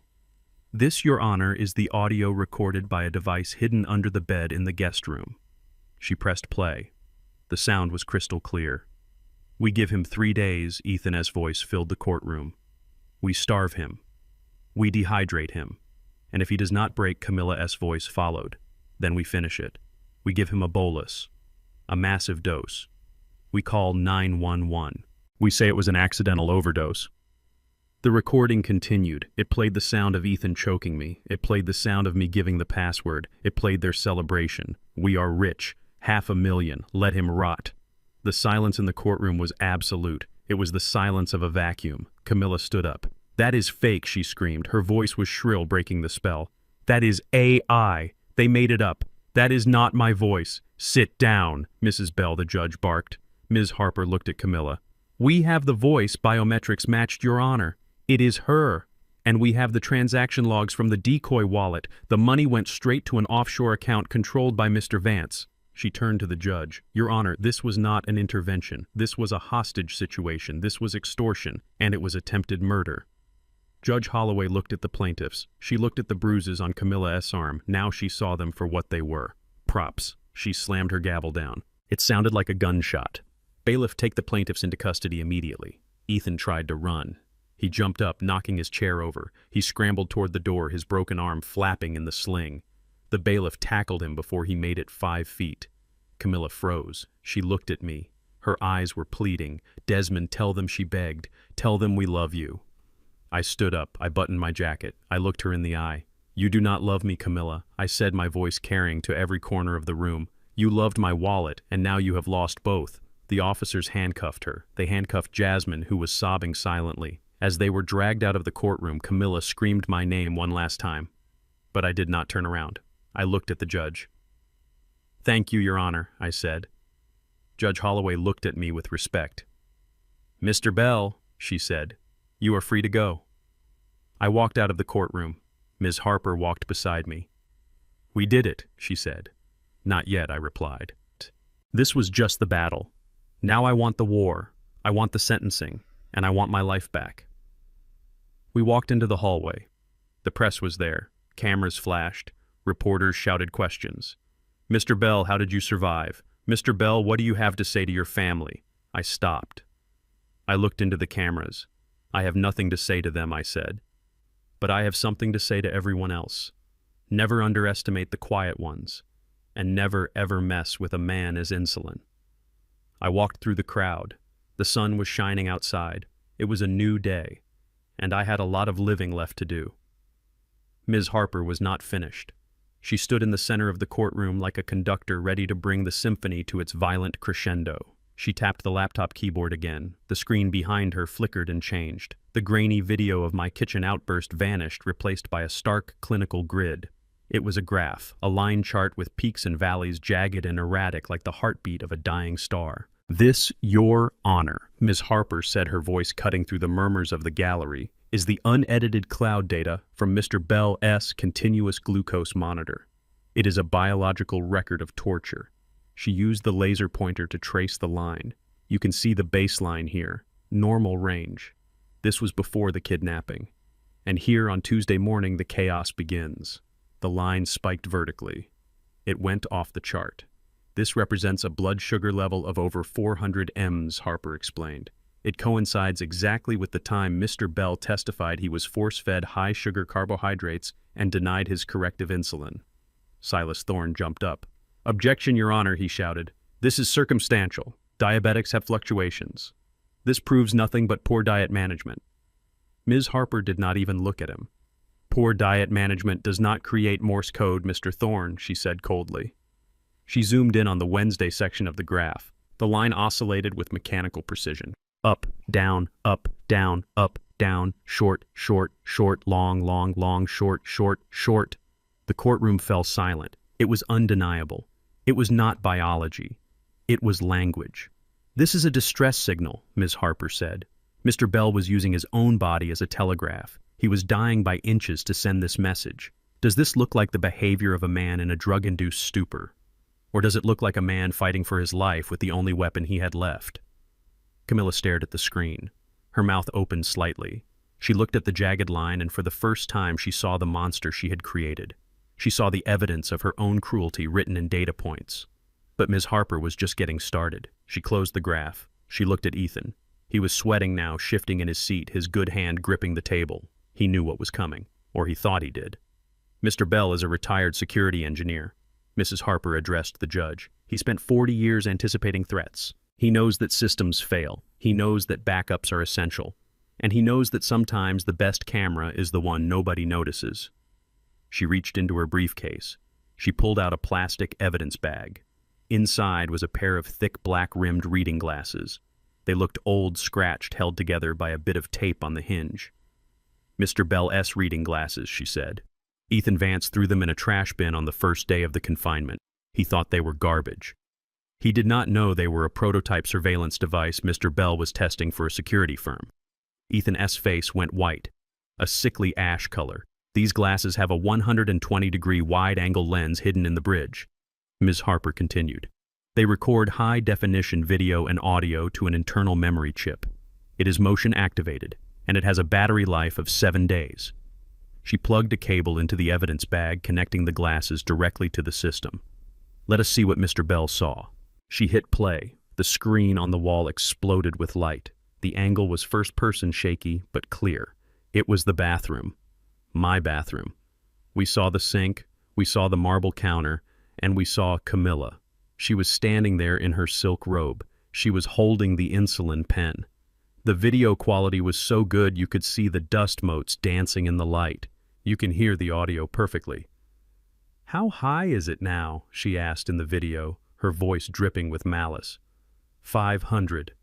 We watched her tilt the pen. We saw the clear liquid drip, drip, drip down the drain. We heard my voice pleading in the background, desperate and weak. "Stop. I will give it to you. Just stop, the courtroom gasped. It was a collective sound of horror. A juror in the front row covered her mouth with her hand. The stenographer stopped typing. This was not a story anymore. This was a snuff film. We were watching a woman murder her husband by degrees. Thorne sat down hard. He knew. He knew the case was dead. He knew his client was a monster. But the video continued. The scene cut. It was dark now. The angle changed, looking up from the floor. Ethan stood over the camera. He was holding something. A black metal object. A gun. You are going to ruin everything, he snarled in the video. He pointed the gun at the camera at my face. Shut up, old man. He raised the gun, and then he lowered it, swapping it for the syringe. The camera caught the gleam of the needle. This is a little cocktail I mix, he whispered. The video ended. The screen went black. The silence in the courtroom was absolute. It was the silence of a tomb. No one moved. No one breathed. The violence of the images hung in the air, heavy and suffocating. Camilla was frozen. She was staring at the blank screen, her eyes wide and unseeing. She was stripped bare. Her loving wife acted her cardigan, her tears. It was all ash now. Everyone saw the predator beneath the skin. Ethan was shaking. A violent tremor that started in his hands and took over his whole body. He looked at the judge. He looked at the bailiffs. He looked at the exit. Ms. Harper closed her laptop. The click was like a gunshot. The defense rests, she said softly. Judge Holloway slowly took off her glasses. She looked at the defense table. Her eyes were not angry. They were disgusted. It was the look you give to something you find rotting under a floorboard. Mr. Thorne, she said, her voice quiet and dangerous. Do you have any explanation for this? Thorne stood up. He opened his mouth. He looked at his clients. He looked at the video screen. He stammered. I have no questions, Your Honor. It happened in a split second. The snap of a mind breaking under pressure. Ethan let out a roar. It was not a human sound. It was the sound of a trapped animal realizing the cage is closing. He jumped up. He knocked his chair backward. It clattered loudly on the floor. You did this! He screamed, pointing at Ms. Harper with his good hand. You ruined it. It was mine. It was all mine. He lunged. He scrambled over the table, scattering papers and water pitchers. He was fast driven by a manic desperation. He was aiming for Ms. Harper. He wanted to hurt the person who had exposed him. Ethan, no, Camilla shrieked. Ms. Harper did not flinch. She stood her ground watching him come, but he never reached her. Two bailiffs were on him before his feet hit the floor on our side. One tackled him high, the other swept his legs. They slammed him into the carpet with a bone-jarring thud. Ethan screamed as his broken arm hit the ground. He thrashed, kicking and biting, spitting curses. Get off me! I will kill you all! She made me do it! He pointed a shaking finger at Camilla, who was still sitting at the table. It was her idea, he howled as they cuffed him. She told me to starve him. She told me to get the gun. Camilla stood up. She looked at Ethan. She looked at me. She looked at the judge. The walls of her reality were collapsing. The money was gone. The reputation was gone. The freedom was gone. Her eyes rolled back in her head. Her knees buckled. She collapsed, not gracefully like in a movie, but heavily hitting the floor in a heap of gray wool cardigan. It was not an act. Her body had simply shut down under the weight of the truth. Order, Judge Holloway shouted, banging her gavel. Order in this court. More officers rushed in. They dragged Ethan out screaming. Paramedics were called for Camilla. I sat there in my wheelchair amidst the chaos. I watched them take my wife away on a stretcher. I watched them drag my son-in-law out in chains. I felt Ms. Harper's hand on my shoulder. Are you okay, Desmond? She asked. I looked at the empty defense table. The papers were scattered. The water was spilled. The lie was destroyed. I am fine, I said. I took a deep breath. The air in the courtroom tasted different now. It tasted clean. The data had spoken. The truth had screamed. And finally the world was listening. The chaos in the courtroom eventually settled into a heavy, terrified silence. The paramedics had stabilized Camilla enough for her to stand and face her judgment. Ethan was hauled back to his feet, his broken arm pressed against his chest, his face a mask of defeat. Jasmine, who had been sitting in the gallery trying to make herself invisible, was summoned to the defense table by a bailiff. She stood there trembling, realizing that her role as the passive accomplice had just expired. Judge Holloway arranged her papers. She did not look at the defendants. She looked at the evidence one last time. The graph of my blood sugar. The video of the gun, the audio of the conspiracy. When she finally spoke, her voice was cold enough to freeze water. In my 20 years on the bench, she said, I have seen greed. I have seen violence. But I have never seen a family so casually discuss the slow torture and murder of their own patriarch. You did not just break the law, you broke the fundamental covenant of human decency. She looked at Ethan. Mr. Vance, you are remanded to custody without bail. You are charged with attempted first-degree murder, kidnapping, aggravated assault, and possession of an illegal firearm. Due to the premeditated nature of these crimes and the electronic evidence gathered, the district attorney is adding charges of wire fraud and conspiracy. If convicted on all counts, you are looking at a minimum of 40 years in a federal penitentiary. Ethan slumped. He did not scream this time. The fight had left him. He was just a man looking at the end of his life. The judge turned to Camilla. Mrs. Bell, your actions were particularly heinous. You used your position as a wife and caregiver to turn a home into a prison. You weaponized a life-saving medication. You are charged with attempted murder, elder abuse, and conspiracy. Bail is denied. Camilla opened her mouth to speak, perhaps to beg, but her lawyer placed a hand on her shoulder, silencing her. There was nothing left to say. And you, Ms. Vance, the judge said, looking at Jasmine, you claim you were a victim of circumstance, but the evidence shows you were a willing participant. You monitored the prisoner. You destroyed medical equipment. You are charged as an accessory to attempted murder and conspiracy. You are also remanded to custody. The gavel fell. It was the sound of a heavy steel door slamming shut. I watched as the bailiffs moved in. They handcuffed my family. They led them away through a side door. They did not look back at me. They were too ashamed, or perhaps they were finally realizing that I did not exist for them anymore. I was just the witness who had put them away. As the door closed behind them, I felt a strange sensation in my chest. It was not joy. It was not triumph. It was the sudden absence of weight. The burden I had carried for years, the burden of their ingratitude and their greed was gone. I was light. I was empty. But it was a clean emptiness ready to be filled with something new. 2 days later, I sat at a small table in a coffee shop near the university hospital. It was a sunny day. The world outside seemed brighter colors, more vivid than I remembered. I ordered a black coffee and a small fruit plate. No pastries. I was managing my levels carefully now. The door opened and Marcus walked in. He looked nervous. He was wearing his scrubs, his backpack slung over one shoulder. He scanned the room until he saw me. He hesitated, then walked over. Mr. Bell, he said, you look good. Better. I stood up and shook his hand. My grip was strong again. Please sit down, Marcus, I said, and call me Desmond. He sat. He kept his hands in his lap. He looked like a student called to the Principal S office. I wanted to thank you, he said. I saw the news. They said the trial is over. I am glad you are safe. I am safe because of you, I said. You risked your career. You risked your safety. You climbed through a bathroom window for an old man you barely knew. I did what was right. Marcus said simply, my grandmother would have haunted me if I had left you there. I reached into my jacket pocket. I pulled out a thick envelope. It was heavy. Marcus' eyes widened. He started to shake his head. Mr. Bell, please.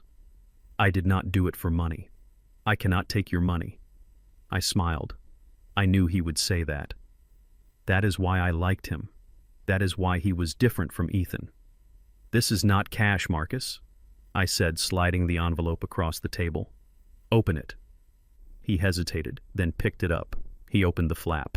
He pulled out a set of keys and a single piece of paper. He looked at the keys, then he read the paper. His mouth fell open. He looked up at me, his eyes wide with shock. This is, he stammered. This is a deed and a tuition receipt. It is a 2-bedroom apartment 3 blocks from the medical school, I explained. It is fully furnished. The building has excellent security and high-speed internet. And the receipt is for the remainder of your medical school tuition, paid in full. Marcus dropped the paper. Tears welled in his eyes. I cannot accept this, he whispered. This is too much. It is hundreds of thousands of dollars. I leaned forward. Marcus, listen to me. I have spent my life saving money for people who wanted me dead. I have millions of dollars sitting in accounts doing nothing but gathering dust. You gave me my life back. This is not a gift. It is an investment. You are going to be a great doctor. You are going to save lives.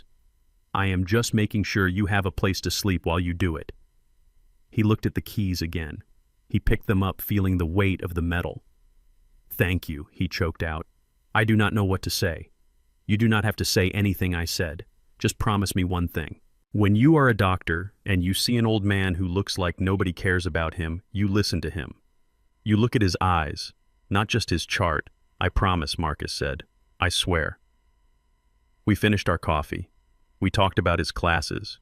We talked about his future.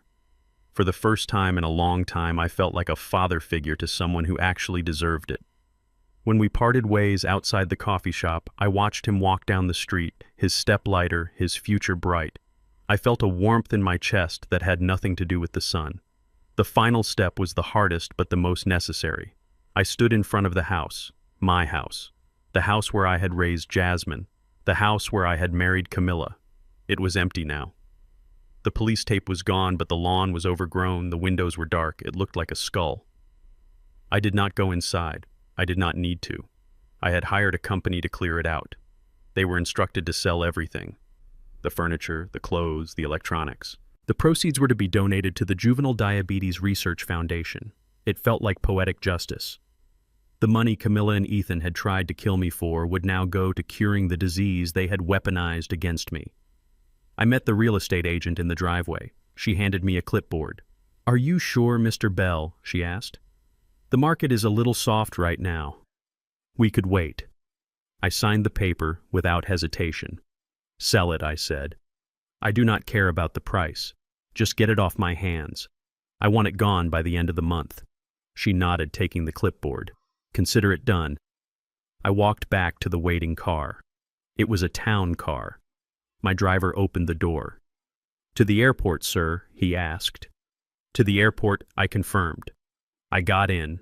I settled into the leather seat. I pulled out my phone. I opened my banking app. The main wallet was unlocked now. The funds were secure. I looked at the itinerary on my screen. First stop Tokyo, then Bali, then the Swiss Alps. Places my first wife and I had talked about visiting 40 years ago. Places I had put off seeing because I was too busy working, too busy saving, too busy building a nest egg for a family that did not appreciate it. I was done waiting.